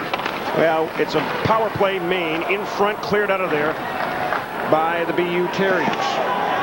We're just going to have to keep an eye on when the man gets out of the box, because that clock is a mess. The penalty minutes, at least. Now Montgomery has Straub and Downey and Roy knocked down on the play. Kept in, though, by Kearney.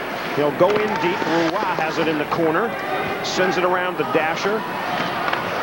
Montgomery. Kearney fans on the pass, and BU tries to break back. Tomlinson and Amonte trying to go in. Tomlinson sweeps it on Snow. Puck is loose behind the net, and we're going to have another penalty. And Keith Kearney is down on the ice as he banged up against the post, I believe. We'll see if we can get the call here. Keith Kearney's going to go off for a trip. Tony Amani, they have to watch him. He was breaking hard in on Garth Snow, and Keith pulled him down. One of his few penalties. Here we'll see the takedown. Actually, it was on Tomlinson. He just gave his leg a little pull. 2 minutes for tripping. Then we see Tony Amani come in. Two dangerous players. Okay, well, that penalty to Ahola is over, and so we don't have to worry about the clock, the penalty minute clock situation anymore. The clock does work for the Kearney penalty. Well, it's BU's chance to see if they can get something going on the power play. McEachern is out there with Kachuk and Sacco, along with LaChance and Ahola, but Robitaille breaks back for the Bears. He squeezed to the boards, but does kill some of that penalty at least. Now back breaks McEachern. In he'll come, puts on the brakes. Now tries to center the path, but only Robitaille was there, and he'll clear it down the ice. Maine changes up its kill unit. 5 minutes and 10 seconds left in this second period. The Bears with a slim 1-0 lead on a goal from Brian Downey early in the game.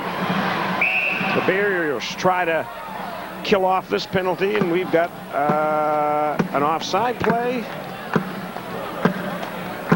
We've got the linesman talking to the referee. And is he asking for what? Who told him to foul? Nobody got a whistle. Who told him to foul? Uh-oh. All right, the matching minors before both players came out, and I don't think they're supposed to yet. That's one problem with not putting a penalty on the clock, because no one really knows what's going on except the guys in the box down there. They have their hands full. I don't blame anybody. I'm confused. Of course, that doesn't say much, but Incidental minors, they won't go out until there's a whistle. Sure. Okay. And they came out. After the 2 minutes, and they didn't. He blames you, I blame him, and they all blame each other. So no one knows what's going on there. Tony Link jumping back in the box. He came out when his time was up, and you have to wait for the whistle. Mr. Link trying to get a little extra ice out there, Dale. Well, both coaches seem to be satisfied. Plus, we just find out there could be still 42 seconds left. We'll figure it out. What we do know is that now we've got the stoppage. Okay. No, Ronan comes out. Well, they come out one more time, and the referee says no. right. Snow does a great job clearing it. BU is on the power play, we can tell you that. When Ronan and when Link can come out is anybody's guess. Does anyone know, Dale? I don't know. Maybe they're being punished for something, for something that they said. Sacco wants to move in against Murphy, goes around the net, drops it for Tomlinson. Imes is on him. Back it'll come now. McEachern in front, never really reached Snow. Amante tries to keep it in and does. Now Koskamaki with it. Tomlinson in front. Open is Amante. Stopped by Snow, and the shot goes wide on the second attempt. Oh, that was dangerous. Von Stefanelli now with it at center ice. 24 seconds left on the BU power play. Amante with it. In with a breaking Koskamaki and Sacco. He's with it. Now Amante back to Sacco. Stopped by Snow. Did you see that save? Oh my, what a great save. Von Stefanelli centers the puck, intercepted by Roy, and Montgomery has a partial break. He puts on the brakes, in fact, and stops. Waits for some help. He's got Roy in the zone now and decides to kill off that penalty, and he does. Now behind the net, Cashman plays it to the corner as Roy tried to steal. But with it is Tony Amante, and he'll send it right down on Gar Snow. Snow will quickly send it ahead to Downey. Onside with Roy. 2-on-1. Shot, stop. Second stop, stop. And he'll hold on. There you see the advantage of having a goaltender that can pass the puck. Garth with a great pass up to Brian Downey, and they turn into a 2-on-1. A break in the action. The Bears leading the Terriers 1-0.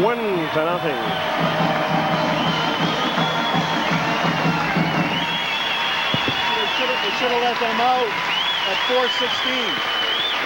They left them in 1 minute and 3 seconds too long because they didn't have any idea. Who's that defenseman, Paul, for BU? Peter Ahoya? What are we coming back on? Okay.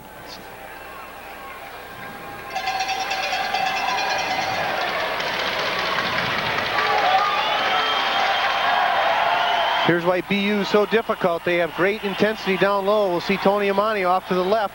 He gets a nice pass, and David Sacco comes right down. Nice little give and go. Garth with a big save. Just turns that one right aside and tries reaching for it. We see on the other end, Garth comes up, makes a nice pass. Brian Downey, 2-on-1, takes a shot, and there's a rebound for Jean-Yves, and just couldn't get to it.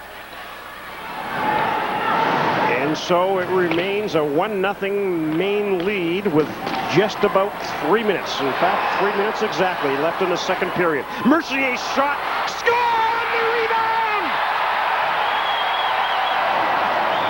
Steve Tepper.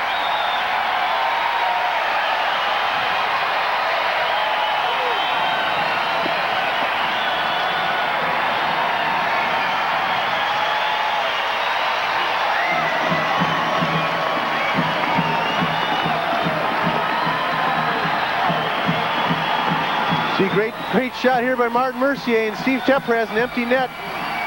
Mr. Cashman didn't have much of a chance on that one. Steve Tepper just delivered a great check on Peter Ahoya and just busted hard down, and no one touched him. And so for the former linebacker on the Maine football team, it's goal number 5 on the year. And it gives the Bears a bit of a breathing room now, a 2-0 lead.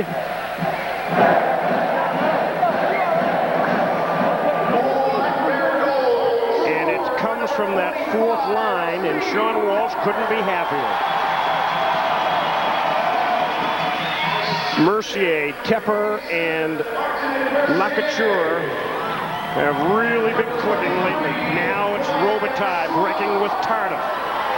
Goes wide, centers the pass. Pellerin couldn't get a stick on it. BU takes over. Out breaks O'Sullivan. He's intercepted on the play by the Bears. Pellerin scrunches a man, and now Robitaille takes over.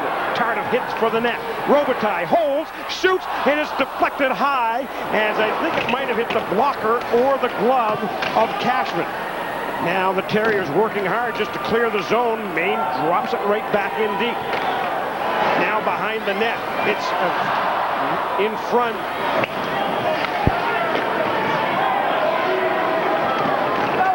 Whitmire's there. Behind the net, Barkley centers the pass. And we've got a whistle, and somebody's in the crease. It's Barkley.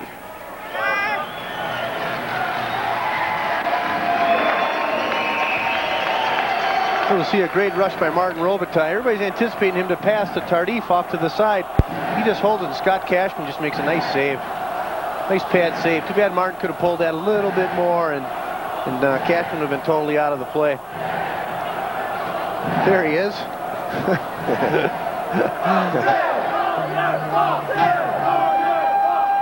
What's that? What were they waving there? Yes, a big sieve. Oh, a sieve. Okay. Oh boy. Martin Robitaille taking a breather, playing in his 121st consecutive game.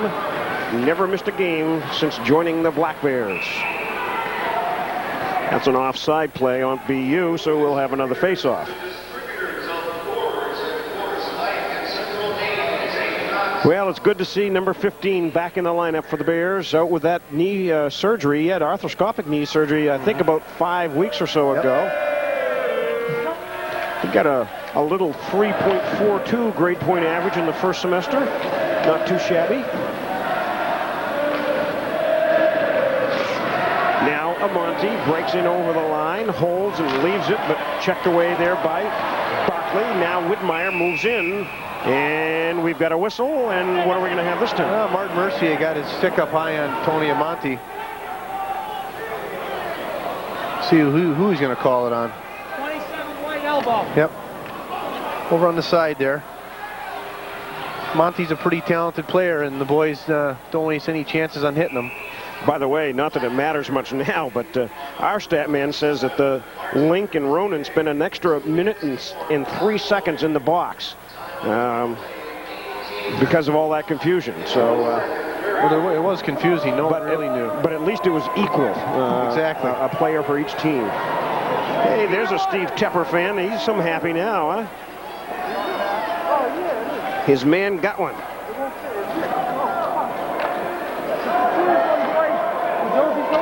We gotta hook it up after. All right, play underway. Snow clears it to center ice. Pellerin fans on his shot, his little pass up ahead, and the puck jumps onto the bench. Boy, as a player, there's nothing worse than standing there trying to find the puck when someone's going to hit you.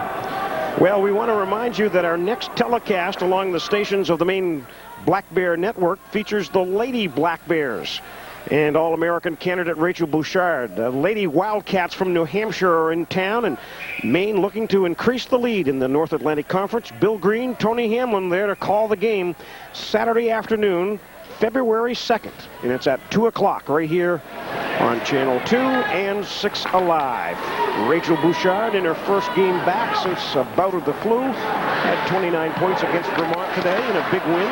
By the way, the Maine men's team beat Vermont in Vermont. That is a big win for Rudy Keeling's club. Now it's Robitaille trying to move in. He sticked off the play and intercepted by the Terriers' number 9. And that is Petri Koskamaki. Amonte has it taken away, but kept in the zone by Sacco. Now to the corner, jumps over Koskamaki's stick. Amonte sweeps it back to Von Stefanelli, but he can't keep it in the zone. Roy had it jump over his stick, or he would have had a breakaway. Now Amonte to Sacco in front, tipped Tomlinson, and it was Snow coming up with that deflection smartly.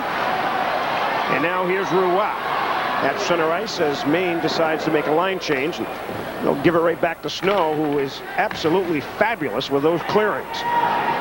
Now in breaks Tomlinson for BU. Amonte in deep, he'll go and make a U-turn back to Ahola. Now it was a one-time effort by Sacco, but it doesn't work. And that'll do it as period number 2 comes to an end. Not without a few frayed nerves.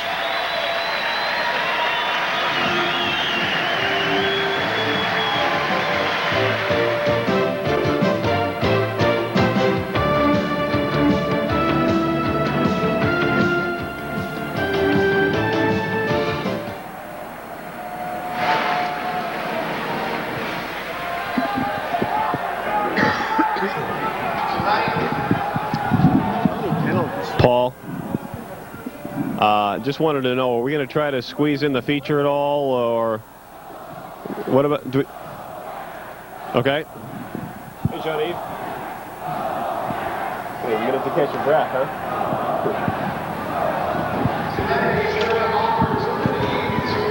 It's another tight one, huh? It's another tight one, huh? Yeah.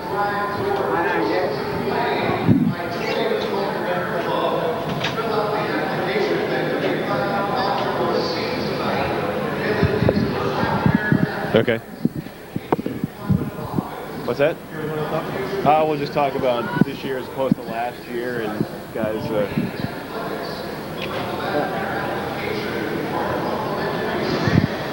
Hold that for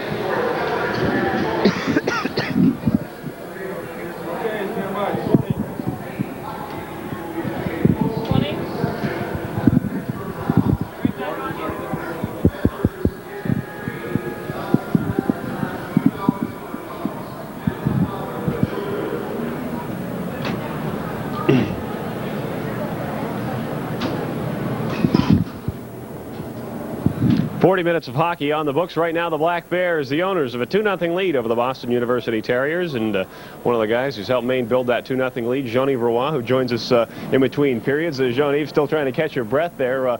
Let's talk about last year. You led the team in scoring. You had 39 goals, which were a school record. What were some of the things that you did in the offseason to kind of improve your game for this year? Well, I played in the Goodwill games. That gave me some international experience, and I think I got stronger. I lifted weights and I did some rollerblade, and I think it helped me overall to be a better player. It's got to be tough for you. Last year you could sneak into arenas and people wouldn't expect you, and now they know to look for you. How has that changed the way you play? Well, at first I was kind of frustrated at the beginning of the year. I didn't know how to handle that, and Coach Walsh told me to keep my poise and be disciplined, and everything would come by itself. Now, right now, you and Jim Montgomery are 1-2 in scoring, and Montgomery right now leading the nation in scoring, and you're number 2. It must help the fact that you two guys have played together last year and are playing on the same line again this year. Well, we play together in the same summer league, and that helps too. And I know Jimmy pretty good, and he knows me. We know where each other are on the ice, and Brian Downey's a pretty big help too on the line. Now, in tight games, I'm sure you're called upon to maybe the little extra pressure to score, but we've got a shot here of the first goal, and you kind of helped out without actually doing any of the scoring. It's kind of a screen move on your part. Yeah, well, Keith called for the drop pass at the blue line, and after that I just went to the net and tried to be in front of the goalie to not let him see the puck, and I don't know if it helped. Like we can say, I think it did. Brian was all open on the other side, and it was a great play by Keith Carney. Yeah, well, Jean-Yves, hopefully third period will go just as well for you. Thanks for joining us in between periods. Thank you. Jean-Yves Roy, our guest in between periods. Right now, the Maine Black Bears leading Boston University by a score of 2-0.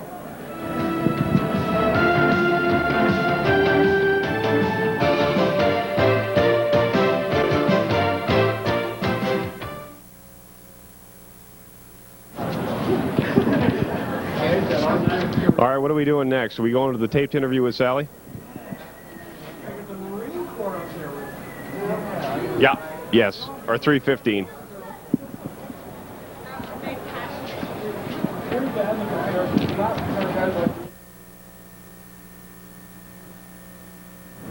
We're back here between second and third periods, Maine and Boston University, and joining us, Maine assistant football.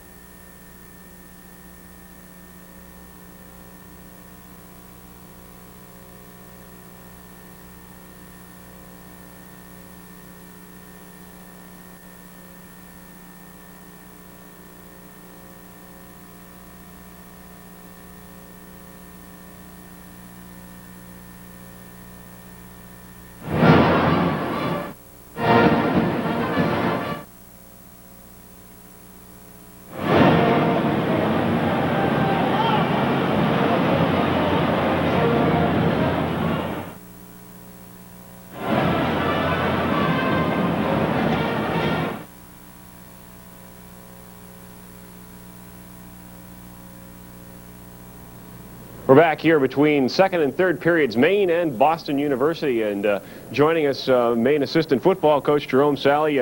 You're just back from a recruiting trip. Talk about where you were and who you were looking at. Well, this past week I was down in the Long Island area for the most part, but then I'm a troubleshooter too. I go over in Jersey and help Coach Walker out with his recruits, and we have about 16 guys on campus right now. We have a couple linemen, 1 or 2 linebackers, and a wide receiver. Mm-hmm. So those are some of the specific needs you're looking for. Anything as far as special teams go? Well, special teams, you try to recruit good athletes. Special teams, you get all your athletes to play special teams. Our biggest need right now is, of course, I'm a defensive coach. I want to improve my defense. So we're just trying to go out right now and get real good athletes and try to mold them to play wherever we need help. And this is kind of a new chore for you because when you coached before, you never were involved in the recruiting. Talk about that. How have you liked recruiting so far? You want the truth or you want me to make something up? No. For the most part, it's pretty nice. There's a couple of times I didn't enjoy it.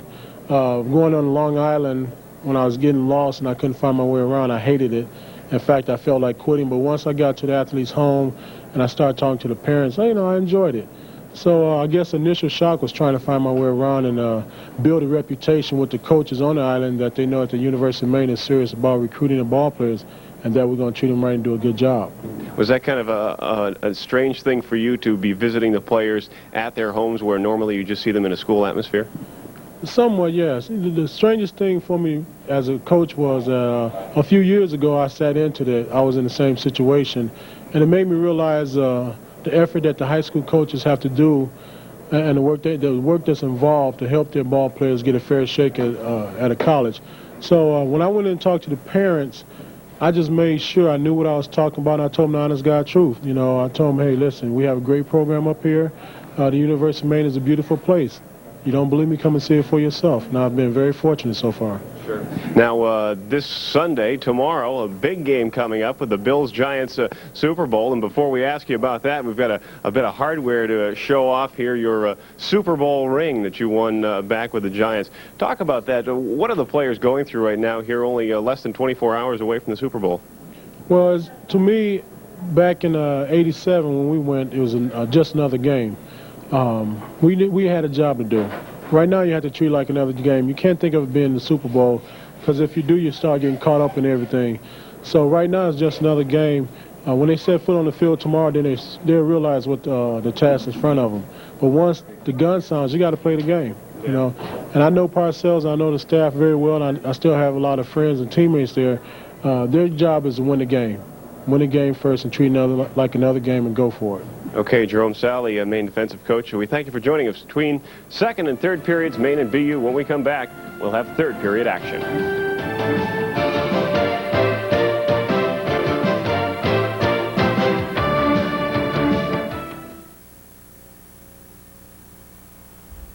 How's things going, Ian? Throwing in anything added? You helping out at all? No, I haven't had to force at this point. The jerseys look great today, by the way.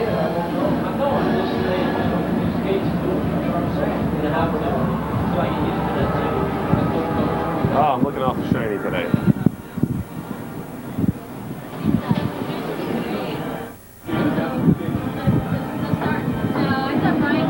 You're not going to go to me. I'm not going to come back after this, right? 10-4.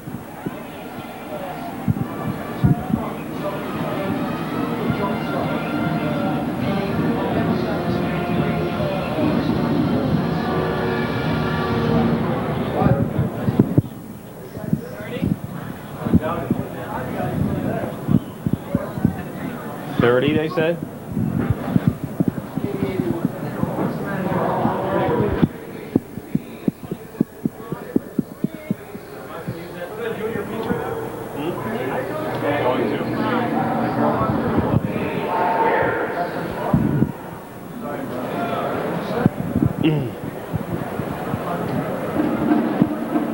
20 minutes to go, and Maine right now looking good, up 2-0 over Boston University. You know, this is the final season for the Alfond Arena as we know it. At the conclusion of the hockey season, the Alfond will be expanded to include more seats, concession stands, and even luxury boxes. Expansion figures to have a big impact on Maine athletics.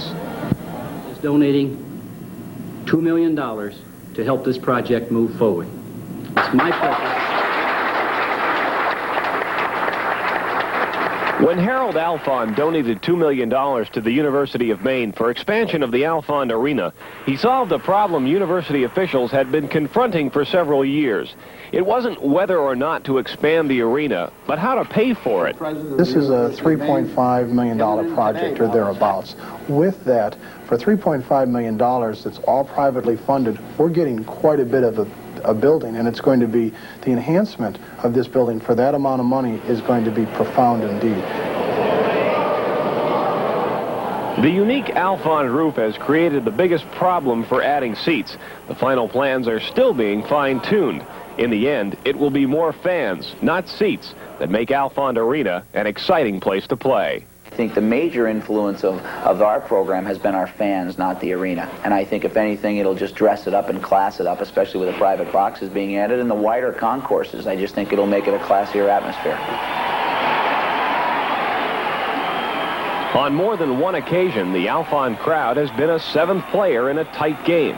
It brings a whole new meaning to the phrase, home ice advantage. The fans, you know, it's the atmosphere, the fans are great. And everything about it, you know, our announcer, everything about playing here just gets us going. I know it gets me going. I think that you get a lot of people into a small area, and it seems like they're right on top of you, and when they breathe out, you can smell their breath, you know, and that's good. You know, it's hard for the opposition to come in and play against that. The expanded Alfond Arena will not only be the home of the Hockey Bears. Both men's and women's basketball teams will begin playing in Alfond Arena next fall after 3 years in the Bangor Auditorium.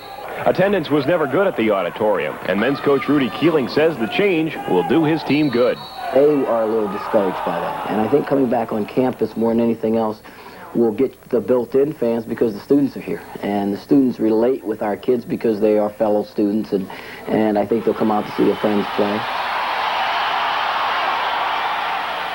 Indeed, the biggest benefit of the Alfond expansion will be felt by students. For a university made up of students, it makes the most sense to try to facilitate the students attending the events.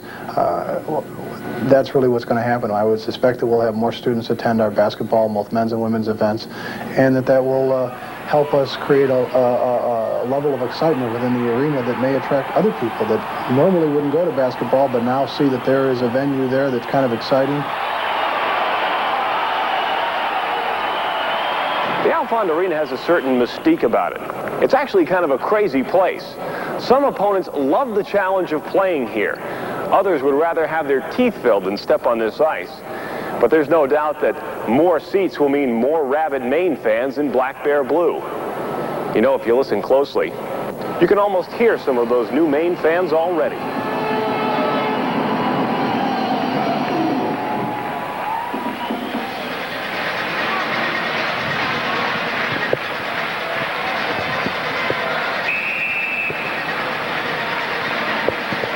Well, you can hear them as the teams have entered the ice for period number 3. And the Bears maintaining a 2-0 lead on goals early in the game from Brian Downey, and then late in that second period by Steve Tepper. Take a look here. This is goal number 2. Martin Mercier just takes a nice hard blast, and Cashman comes up to the save, but Steve Tepper's coming hard down the right-hand side. We really never see him just catch his stick, and hey, that's an empty net goal for Steve Tepper, and it's good to see. He had a pretty nice celebration after. We really didn't catch that. See some of the stats. Interesting. Maine came on strong there and made Cashman make 12 saves in that period. So Maine really has to concentrate on just continuing to play that they have and not let BU into the game with a 2-0 lead coming into the third period here. And Scott Cashman has played well for BU. Tepper gets his 5th goal of the year. Downey got number 20. Maine has an 8-game streak, a win streak against BU here at Alfond Arena, and they want to make it 9 over Jack Parker's crew. And They've got about 20 minutes left here of ice to get it done.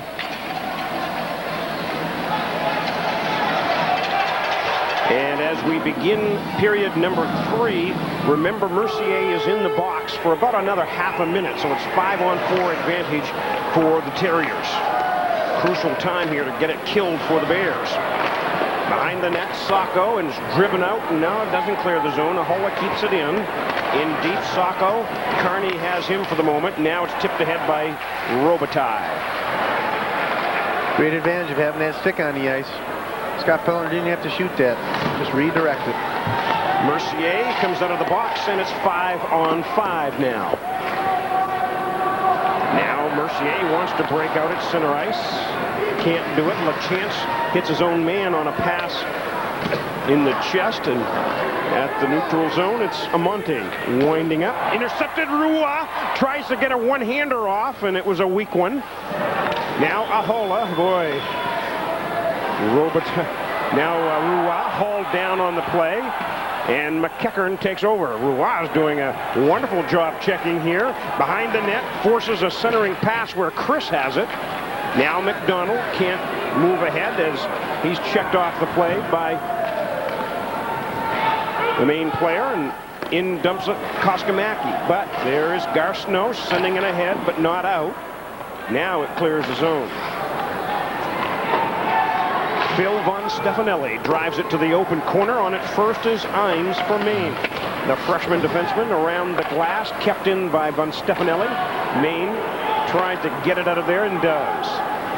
2-0. Bears over the Terriers. Opening minutes of period 3. It's Koskamaki against Murphy. Now it's Tomlinson against Mercier. Now it's dumped out of there by Maine, and Von Stefanelli will have to go back after it as Maine's fourth line. Lacouture, Tepper, and Mercier are out there, and they're creating havoc, which is what they're asked to do. They've also added a very important goal tonight. Von Stefanelli backhands it, and BU finally gains the zone. Now poke checked nicely by Martin, trying to move in now. Amonte gets it out over the line. Tepper brought it back in, but that did get over that blue line. Well, so many teams are just limited to having 1 or 2, 3 good lines. Maine has 4 strong lines, and Sean isn't scared to put the 4th line out. They're a checking line, and they create a little offense. That's just a bonus. They're out there to slow down the real offensive players.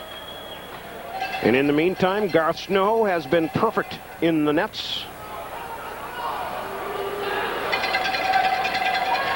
As you look at Kent Sulphi on the left side with Barkley and Widmeyer on this number 3 line for the Bears. McCann wants to break in against Straub, kicks it ahead, now has a shot, fires it wide of Snow.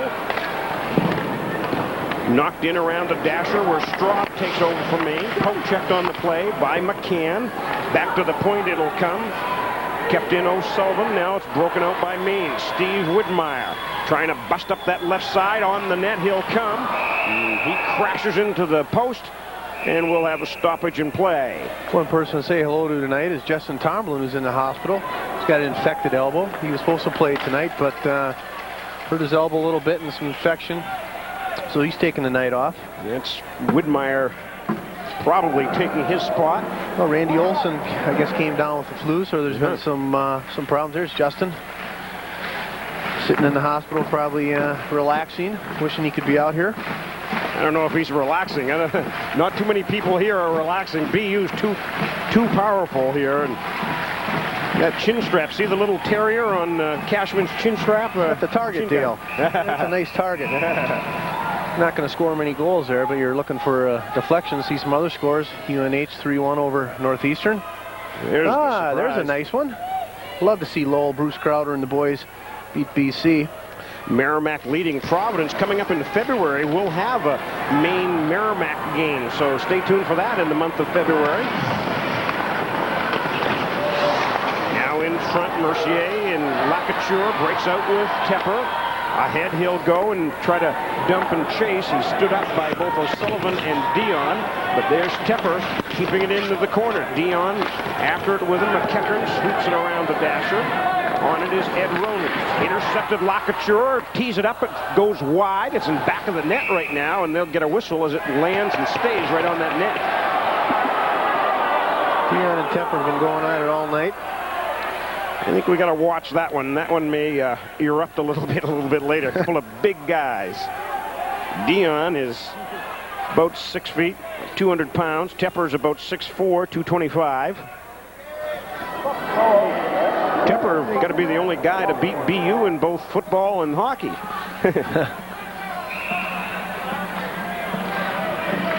He played in 1987 with that Maine Yankee Conference Championship football team. Now Ahola drives it down in the main zone, but Snow this time, instead of clearing it, leaves it for Martin, and he'll do the job. Intercepted by Koskamaki, and he'll drive it back in. BU kind of going to a dump and chase type of situation now. Now it's Pellerin driving it down, and that's an icing call on Maine. Well, Scott Pellerin had pressure on there, and that's the type of player he is. He takes a hit to make a play, and regardless whether it's icing or not, he wanted to clear the puck. It's one thing you can really differentiate really good players. They know they're going to get hit, and a lot of guys don't like that. And the good players, much like Ahola, he'll take a hit. The big fella, 6'3", 205. The 18th best water skier in Finland. Just thought you'd like to know. From Espoo, Finland. All-rookie team last year in Hockey East. Now Tomlinson on the draw with Robitaille. 2-0 Bears in the lead. We've played almost 4 minutes here in this third period. Teed up from the point and sticked away smartly by Garceau. Now back breaks Pellerin. He's got Robitaille. Great play by LaChance to break it up. Put a star behind that play on the freshman. They get an icing call there and give a big star to number 11, Scott LaChance. Cashman wasn't moving. Scott figured he didn't have much of a shot there, so he tried sliding over to his line mate, Martin Robitaille.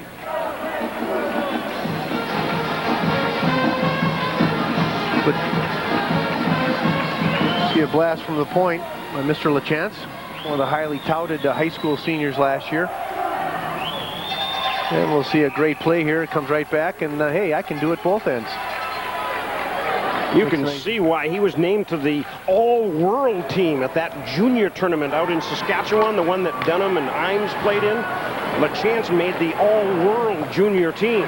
He showed it right there in both instances, and a penalty coming up, and it'll be on Maine. Jimmy Montgomery, that's kind of a gimme call. A little surprise on that one. Him and David Sacco going hard in the corner, and they get the sticks. Jimmy knows that wasn't a penalty.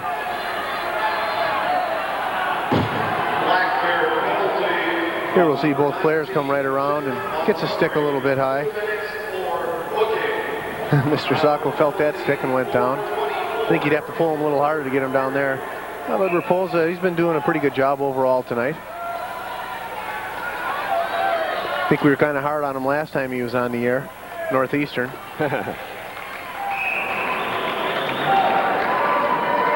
And so Maine's leading scorer is off for 2 minutes, and BU will try to get on the scoreboard. This is Von Stefanelli. It's tipped in front, but it went wide. That was a real blaster from Von Stefanelli high. Now McEachern behind it goes to Sacco. Boy, watch out for him. McEachern has it go over his stake. Now in front, knocked down and cleared by Straub, and winds up on the Maine bench. Brian Straub's logged a lot of ice time tonight, as always.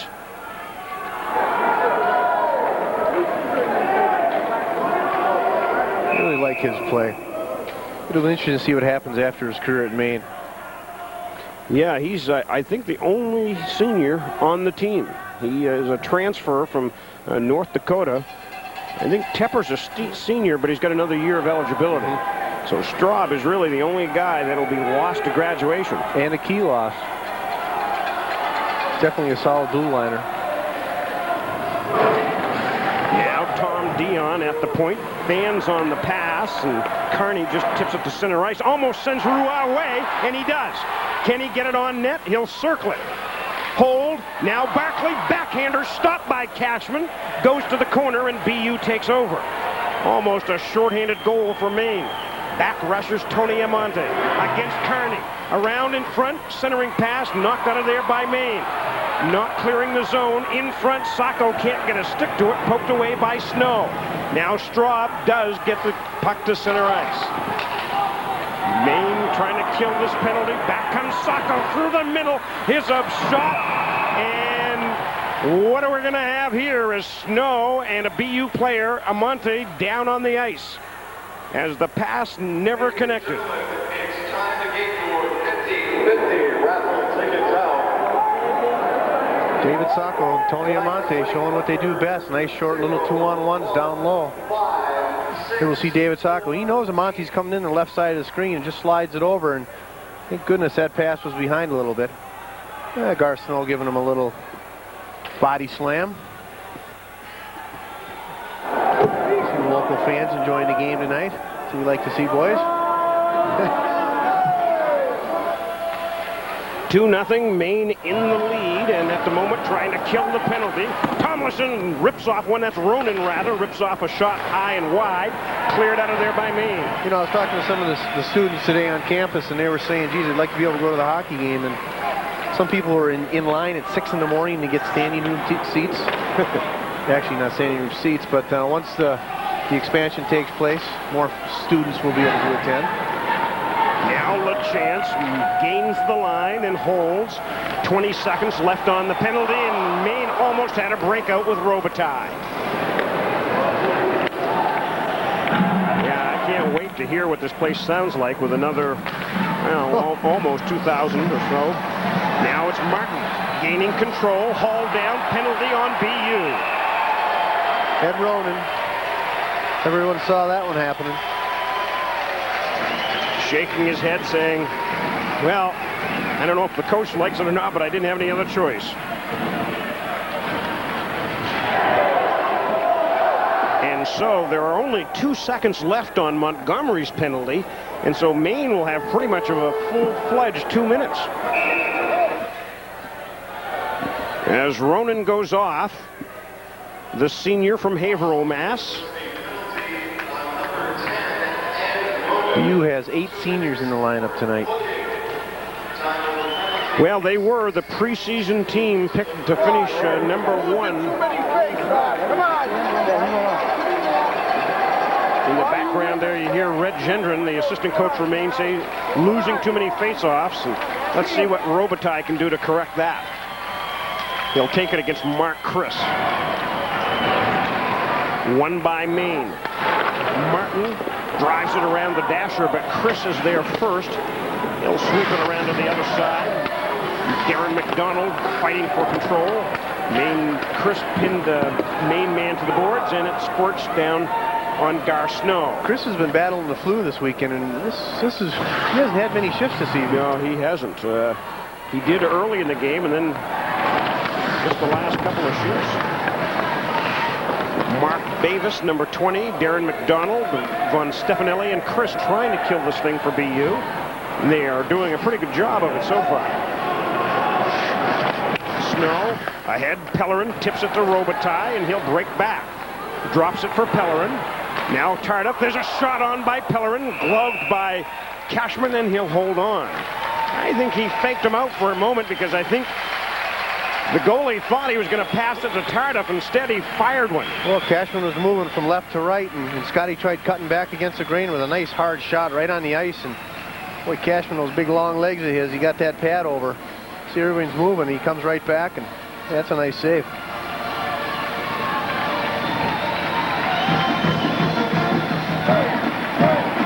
A minute 10 left on the Maine power play. It's 2-0 Bears. Straub, weak shot on. He didn't get all of his wood on that one. In fact, he breaks his stick and goes back to the bench to get another one. Bad wood. Now in front, Montgomery. To the corner, he goes with Ahola. 2 other players join in. Wow. Now Now Stroud drops it now for Carney. A wrister on. Cashman didn't know where it was for a moment, but it was right in front of him, and he decided to hold on. Scott LeChance going to take a seat. He was giving it to Jean-Yves Roy in the corner, and Raposa caught him.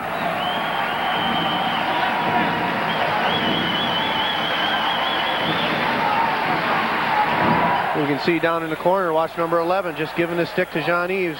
There's no need for that. Jean-Yves lucky he didn't catch one too. There's another shot.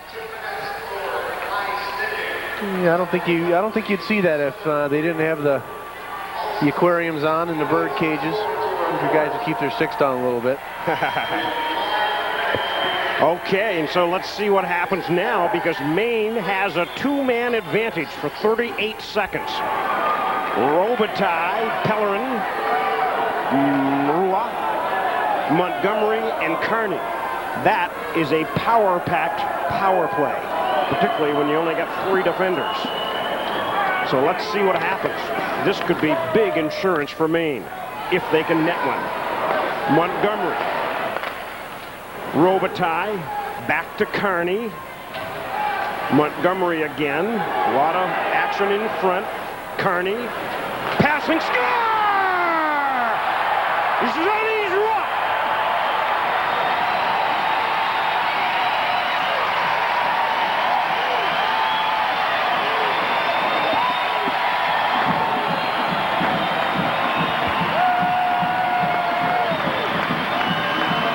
This isn't brain surgery, Dale. Keith Carney knows where Jean-Yves is going to be. Jimmy Montgomery, nice pass over to Keith Carney, and hey, he knows who's open. We'll have a great view here. Watch this nice pass right down in the one-timer. Boom. Scott Cashman didn't have a chance. Here we'll have another look. We'll see everyone slide left, all the BU players, and they just leave Jean-Yves wide open. That's a well-calculated power play. And for Roy, it's goal number 26 on the year. Give Keith Carney yet another assist. Maine still with a 5-on-4 advantage, and a blast is high over the net there. And the puck is up in the screen, I think, over the glass. Now it comes down. Some BU fans here this evening over in the far right corner of the rink.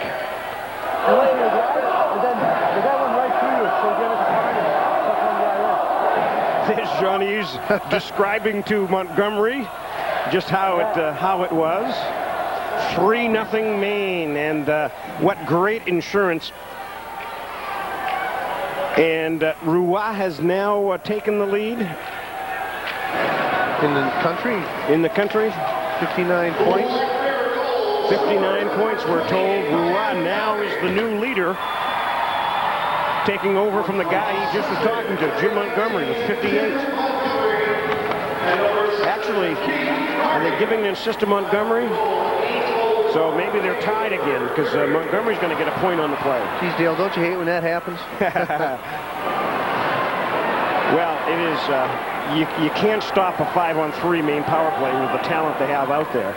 And I don't care if you're Scott Cashman, I don't care if you're Ken Dryden. You're not going to stop that. Now Tardif ahead to Robitaille. He'll tee it up down in front, blocked. Maine still with a 5-on-4 advantage. And we've got another penalty. Tony Amonte. And it's going to be on BU. He gave a nice cross check to Jean-Yves Roy. Jean-Yves just skated away. Actually, Martin Robitaille.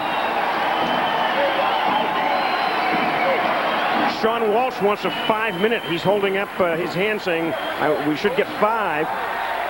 Red Jenner is coach Tony Amonte, and he is really a competitor. He really gets upset, and it's something he's going to have to control, because the frustration takes him out of the game, and he's too talented of a player to have that happen. For him to succeed at the international level and the professional level, he's going to have to come to grips with that. Well, I'll give you an example of Tony Amonte. Earlier in the year, he got a 10-minute misconduct for arguing an offside call. So that's Tony Amonte. I don't know if we'll be able to catch this.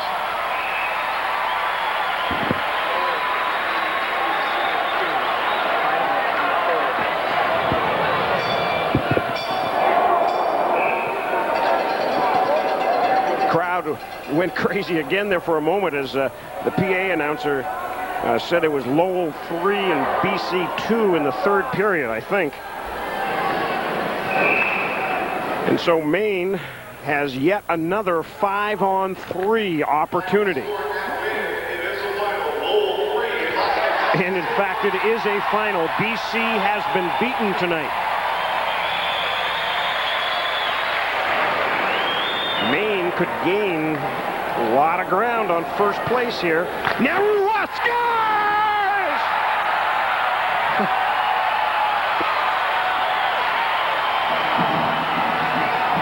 No, that's not replay. That's another goal the same way. Well, Scott Cashman got tied up with Scott Pellerin in front of the net, and Pelly was just standing there, and he really didn't worry about John Eves. And hey, Keith Carney, John Eves one-timer. Don't you hate when that happens? Here we go. Another nice one-timer. Scott Cashman was a little bit late. If he was less concerned with Scott Pellerin in front, he might have been able to stop that. But we'll take it as it comes. Well, now he's got the scoring lead. Well, no, I think Montgomery's going to get another assist.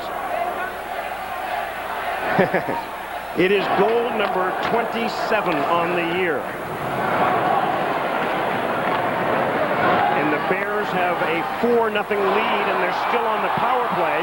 BU takes Roua down, and I don't think they dare to call another penalty. Now Montgomery, 5-on-4, Maine advantage. Straub can't keep it in the zone. BU's going to have to change their game plan if they expect to get back in this game. They can't be taking stupid penalties. Now Roua hauled to the ice one more time. Kept in though. Roua, look at that move. Still going at it. Centering pass. Never connected with Montgomery or Downey in front of the net. Finally, McDonald clears the zone. Maine has scored 3 more power play goals tonight. 3 of the 4 are power play goals. They had 3 power play goals last night. Robitaille in front, almost tipped in by Pellerin. Behind the net, Robitaille again. Holding and holding, waiting for some open ice in front. Tardif and Pellerin trying to get clear. And we've got a man in the crease, and it is Tardif. So the face-off will come outside the zone. Well, if you're BU and you're Jack Parker, it's simple. You got to stay out of the box, or that man right there will kill you. Well, it was behind the play. Jean-Yves Roua got a stick in the head. I can't believe he's still cooking there.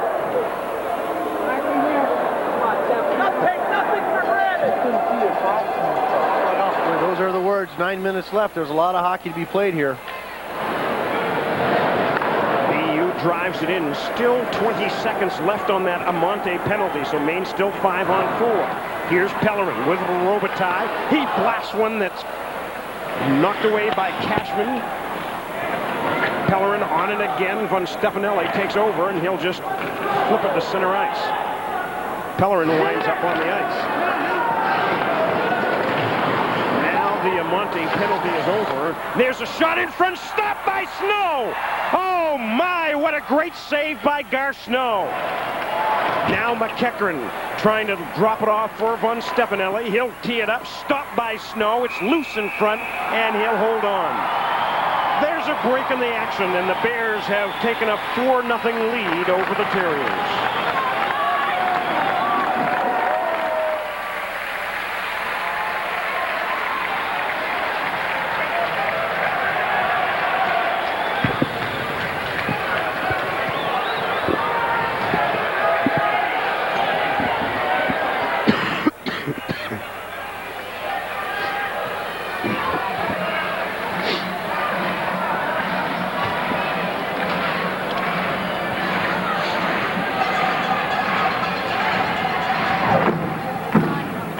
Sean Walsh says don't take anything for granted. And here we see Sean McEachern, and he's going to hit Ed Roman right down the middle. And hey, he gets a nice blast, rolling puck. That's a difficult puck to stop, and Garth comes up big.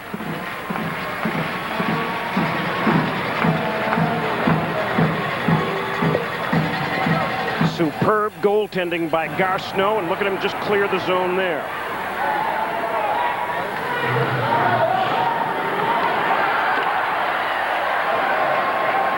Tom Dion starts up at center ice, dumps it to the open corner. Snow smartly around the dasher for Matt Martin. Boy, Gar Snow has looked absolutely comfortable. Let's call it comfortable in net, handling that puck. Now McCann trying to go around Martin and does. Stops and shoots and is blocked away by Snow as he came up big again. Now McCann centers it. No one's home. In goes O'Sullivan. Shot blocked down in front and Mercier just clears it. And thank goodness Martin Mercier came back on net. Maine trying to change. BU trying to do the same thing. Tomlinson at center ice has it jump his stick, but now he regains. Carney takes it away from him. Sullivan and Sulfi. Now it's Widmeyer and Barkley trying to keep it in, but it's Scott LaChance bringing it out for BU. Tomlinson ahead, knocked right back out by Brian Straub. 7 minutes left in this third period. Maine leading 4-0. 3 power play goals. Dumped into the open corner. Snow, look at him play that puck.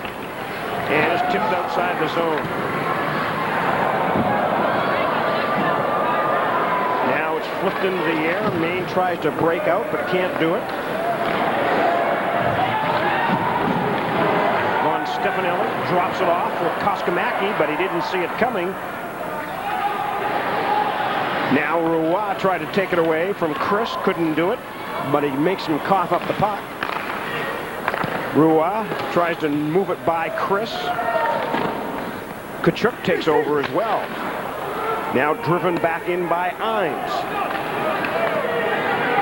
4-0, Bears in the lead. Remember, Boston College has already lost tonight. Now Ronan, around the net he'll go. In front, McEachern hauled down. Chris with a shot. It's deflected down in front. And I think we're going to have a penalty on Maine. Let's see. Yes, there's a break in the action. We'll return in 30 seconds.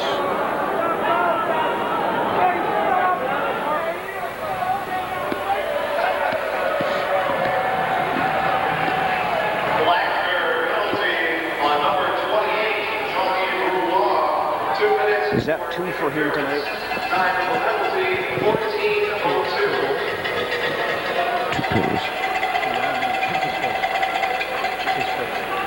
Who gets the shots, do you know?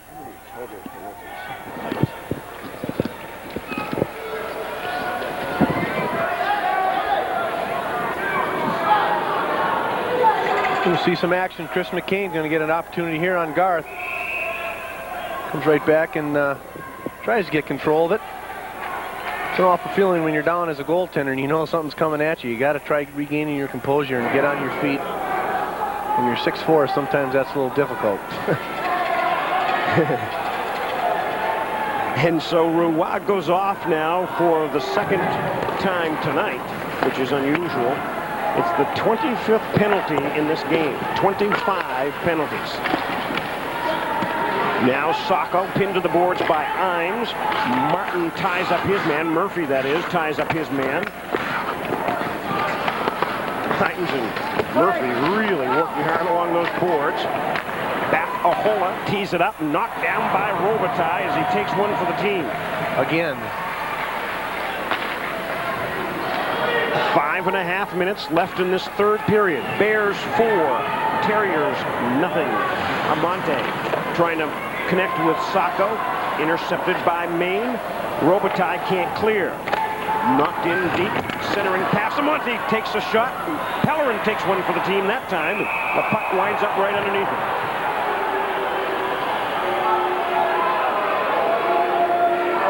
Good thing Scott Pellerin didn't pull that puck in. He'd have been in the box for 2 to lay a game.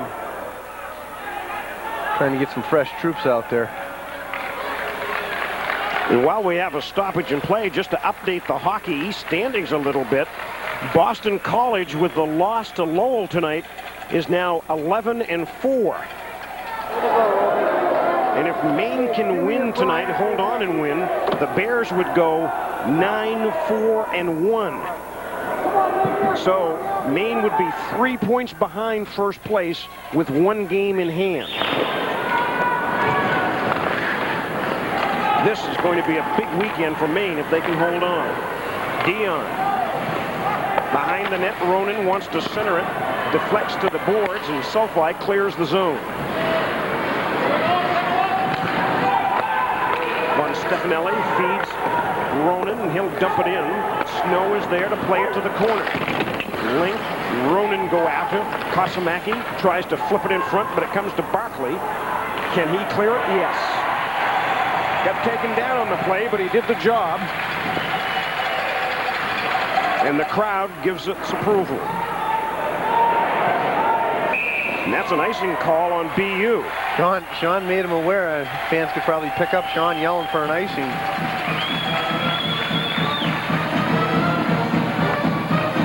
Really interesting here in the last 4 minutes to see how BU holds up to the intensity they've had to withstand all weekend. A lot of the fellas battling the flu, and it's a tough place to come into the Alpha and play. See if they can put on a little more pressure. McEachern and Montgomery. Finally, McEachern takes over to Ed Ronan. Against Carney. Carney stands him up, and Straub fires the puck away.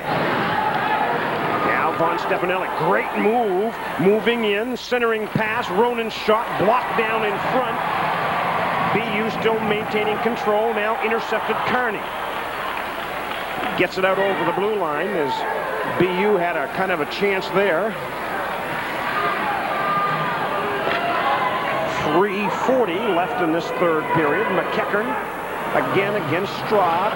He rides him behind the net, and Carney takes over. Ahead, it'll go off the boards to Downey. Now Montgomery with Roy. Montgomery in front. Chris is there to intercept. But Montgomery centers it to Downey. They continue to work hard, but this time BU regains control. McCann moves it in, but there's Gar Snow to sweep it around the open corner, and he's hauled down behind the net. I think that was accidental, however. Now, in front, there's a shot as Snow holds on. Great effort by Gar Snow tonight, facing 25 shots. We look up at the scoreboard, and it shows BU with 25 shots on goal and Maine with 25 shots on goal. But Sean Walsh knows where it counts. It's 4-0 Maine on the scoreboard.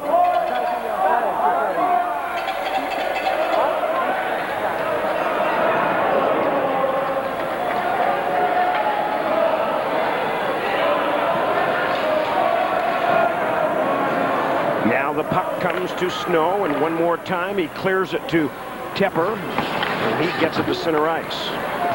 Tom Dion on and in Maine. Now driven back out by Murphy.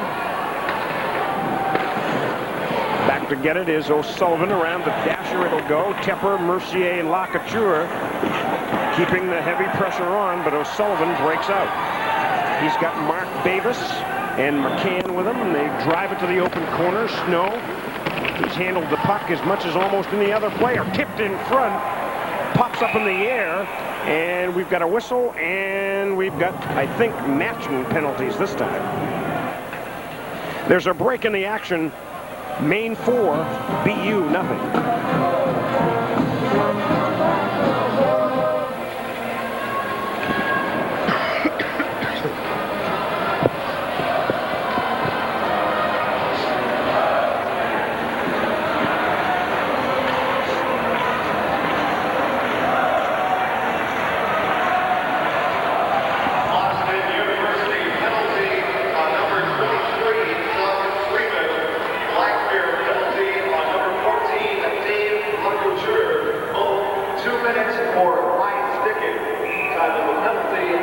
Okay, you see the numbers.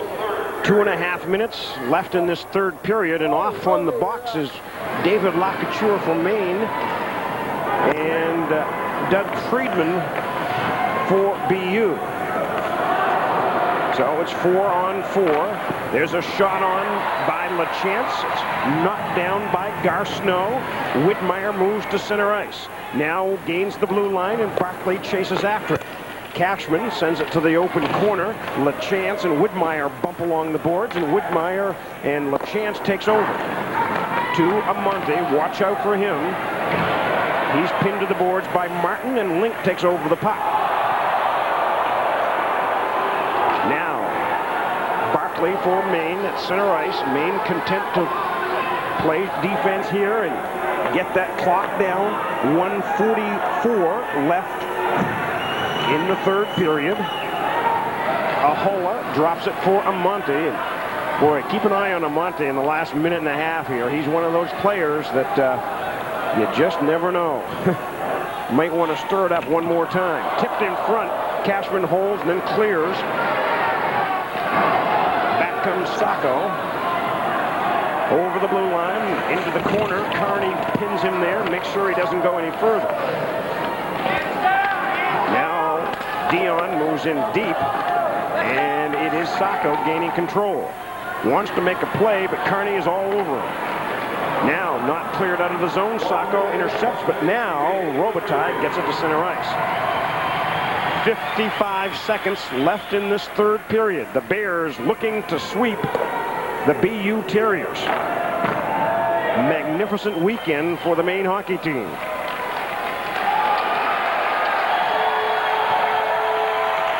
Downey, Tepper, and Roy twice. The Bears leading, but here comes Amante. Around the net he'll go. Driven wide to the corner, and a penalty coming up on Maine. I'll say this much for Amante. He's going to try to score as he just won't stop, and he forced Murphy to take that penalty. Dan Murphy just gives him a little pull. Looking at Tony Amante, he's such great speed to the outside. You can never really judge how fast he's going until he goes around you, I guess. He's got to be feeling a little tired this evening. He's logged a lot of ice time. And it comes with just 29 seconds left in the third period. Maine looking for its 22nd win of the year. And as we say, it's such a big turnaround weekend because when you're playing BU here, it's not just the win you get, but you add a loss to your closest competition. So it's a 4-point swing.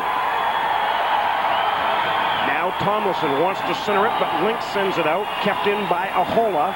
Will it jump the line? Yes. 16 seconds left, and listen to Alphon. We'll let you hear the story in the last 10 seconds.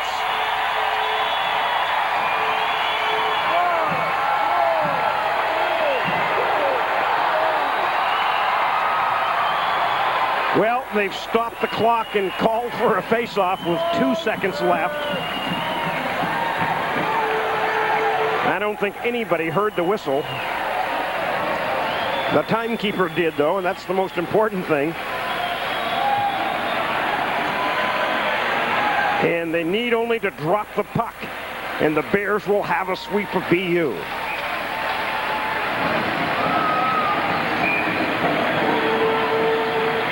It will be Barkley against Tomlinson, and here we go. Maine for the sweep.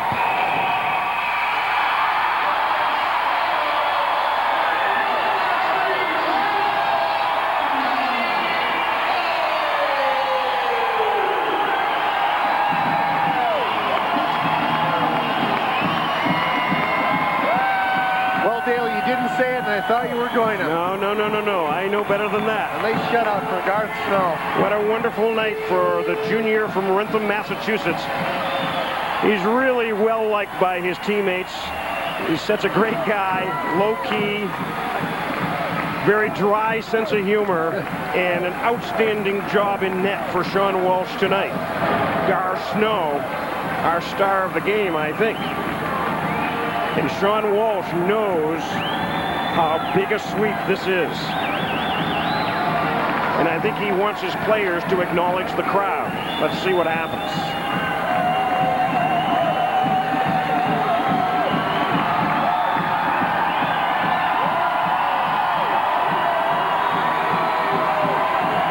They play such a big part of every victory in this house.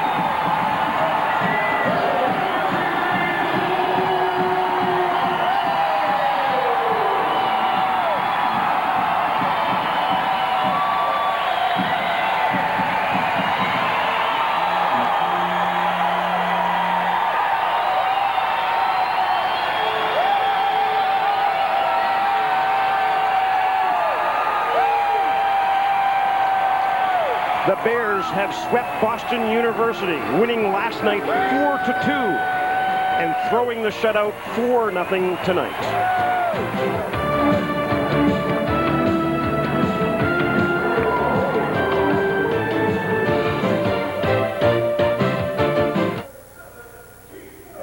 Paul, let's just be clear. After Garth, do I throw it back to Dale and Scott? Okay.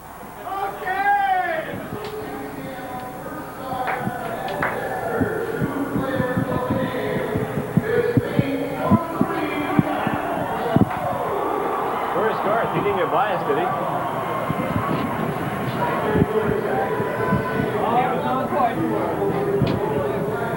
Nice game, big fella. Thanks.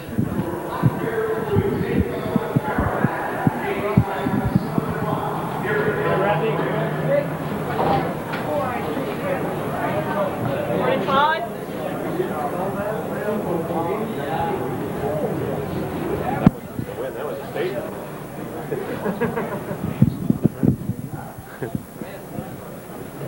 Seats aren't good for goalies, Okay. All right. Yep. Oh, yeah, ice pick. 10-4. We're all set on that.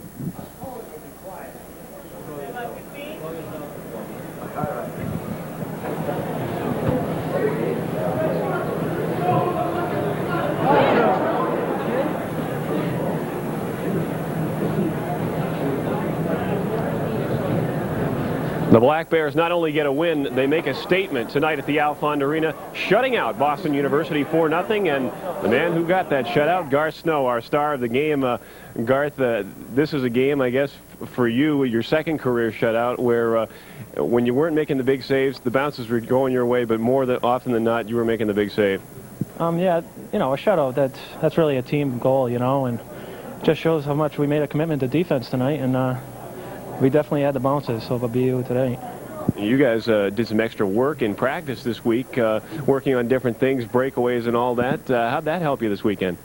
I don't know. I'm a little tired, but it was good, you know. We weren't getting as much work as we would have liked to, and Coach saw that, and he just started doing some goalie drills with us before practices. Is a shutout one of those things where you don't think about while it's going on, and it's more for the people who are watching the game than for the goalie? No, it's a team thing, you know. It's nice for the fans, you know. The fans are great tonight, and you know, it's always good to get a shutout, a team shutout like that. We got a shot of you late in the game, BU with working behind the net. Why don't you talk about BU tonight and how they were buzzing the net? You know, Mick Eckren, he's probably one of the fastest guys in the country, and I was just looking for number 15 and number 3 all night, you know, and you know, as a team we were trying to key on them, and I just tried to pay a little extra special attention to those guys. Another impressive part about your game tonight that kind of helped things out was your stick work. Is that something you've worked on a lot? You've got some of those Ron Hextall moves out there coming out of the net and sticking it up to some of your forwards. Well, it's something Michael and I both work on, you know, and Rob. And, you know, I haven't scored a goal yet, so... Still waiting for the goal, right? Yeah, someday, hopefully. Perhaps a goal and a shutout might come someday in one game. Who knows? Garth Snow, our star of the game. Thanks for joining us. Maine, 4-0 winners over Boston University tonight. When we come back, Dale and Scott will have some final thoughts on tonight's action.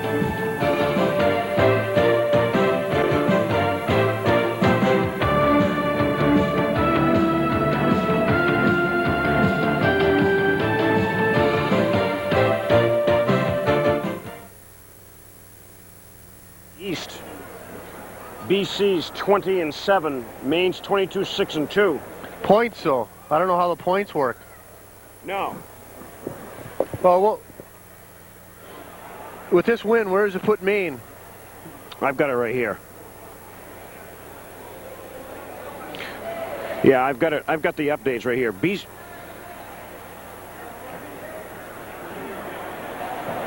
Okay. Which one? Which? 20. I've got them now with 22 points. Okay. 19. Yeah. Right. Right. And they've got a game in hand over both of them. But what I think is BC's 20-7 overall, Maine's 22-6-2. I think they could be seated number 1. Parker's got to vote. Be. We'll find out.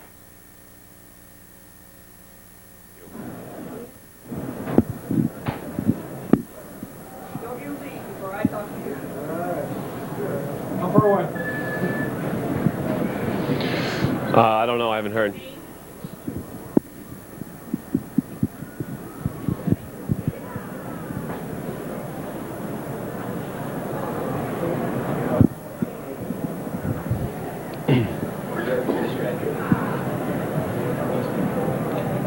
A 4-0 win for the Maine Black Bears tonight and a sweep of the weekend series over Boston University, and this certainly makes things atop the Hockey East real interesting going into that last month. Dale and Scott? Okay, Dave, it sure does. Here is the updated standings in terms of points in Hockey East. Boston College lost tonight, so BC has 22 points, BU has 20 points, Maine has 19. Keep in mind, Maine does have a game in hand over both BU and BC. So it's tight at the top in Hockey East, and what a fabulous weekend. You couldn't ask for anything more if you're Sean Walsh. Exactly. They played 2 tough games with BC last week, and they came in the weekend and did a heck of a job all weekend against BU, and this is just going to give them momentum to take the show on the road for 4 Hockey East games. And to stop a high-flying team like BU who can put up the offense to keep them to 2 goals for the weekend, that's something. Well, everything clicked tonight. The defense clicked, the great goaltending, and hey, what are you going to say about Johnny Rouen, Jimmy Montgomery, and the boys? 3 of the 4 Maine goals were power play goals. 2 of them came on 5-on-3 situations. I also wanted to point out, remember, coming into this weekend, Maine was ranked 6th in the country. BC was ranked 2nd. Now, Maine has won a couple of games this weekend. BC has lost. BC now has 7 losses overall. Maine has 6 losses. Could Maine, in fact, jump ahead and be number 1 in the East in that next NCAA poll Monday afternoon? Well, I guess we'll just have to wait till Monday and see what happens. They certainly are going to stay number 2 in the East, and Maine has now beaten BU 2 of the 3 meetings so far in the regular season. And as they look at that number 1 or number 2 seed in the East come playoff time, that's very important. Well, it's definitely, Sean wants to keep that high ranking going, and they come on the road next couple weeks here and see what happens. And what a great night for Gar Snow. Great guy. Couldn't be happier, huh? It's great for Garth. He got the shutout, and I was a little concerned about you, Dale, about maybe saying the shutout word, and he didn't say it. And, no chance. And that was great. But as Garth mentioned, it was a total team shutout, and got to give him a lot of credit for that. He put the credit right back on the whole team. Yeah. Okay, well, the Bears have beaten the BU Terriers by a 4-0 score tonight. They won last night 4-2. And not only do they pick up 4 points in the standings, but they prevent BU from picking up 4 points in the standings. And we also want to point out, too, that as a result of what happened last night with Jack Parker and everything in there, you had to wonder a little bit about what both teams might be feeling tonight. Any animosity? I think BU came out a little flat tonight, with all the problems and the coaching problems and getting involved with the fans.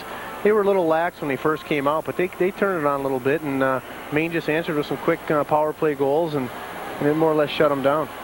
And I guess we should also point out that Ian McCaw, the associate AD, is 1-0 behind the bench. Exactly. You might have to keep Ian behind the bench. He had to be back there and watch things and make sure everything was going well. Okay, so it's a great night here for the Maine hockey program. A great weekend. Dave, back to you. Thanks, guys. Maine sports fans are only going to have to wait a week for more Maine sports action. Our next telecast of Maine sports along the Black Bear Network will be the Lady Black Bears basketball as they take on the Lady Wildcats of New Hampshire. Bill Green and Tony Hamlin will be there to call the game along with myself during the halftime intermission Saturday afternoon, February 2nd at 2 And then more hoop action headed your way when Bob Brown brings his BU Terriers north to take on Rudy Keeling and the Black Bears. This conference game is important for both teams, so you won't want to miss it. The Black Bears winners earlier this afternoon over Vermont, so they are now 3-1 in the North Atlantic Conference and looking good. The action starts at 1 Saturday, February 9th. And our final hockey game of the regular season will be February 16th as Ron Anderson brings his tough Merrimack Warriors to the Alfond Arena. It'll be our first look at the Warriors on TV, and heading down the home stretch, these will prove to be important games. We'll be right here for that Saturday night game, February 16th at 7 p.m. You've got the best seat for great college hockey action here from the Alfond Arena on the stations of the Maine Broadcasting System. So for Dale Duff and Scott Smith and our entire production staff here at the Alfond Arena tonight, I'm Dave Hollers, reminding you once again the final score. Maine gets the weekend sweep of Boston University tonight, solidifying their position with a 4-0 win over the Terriers. We'll see you later.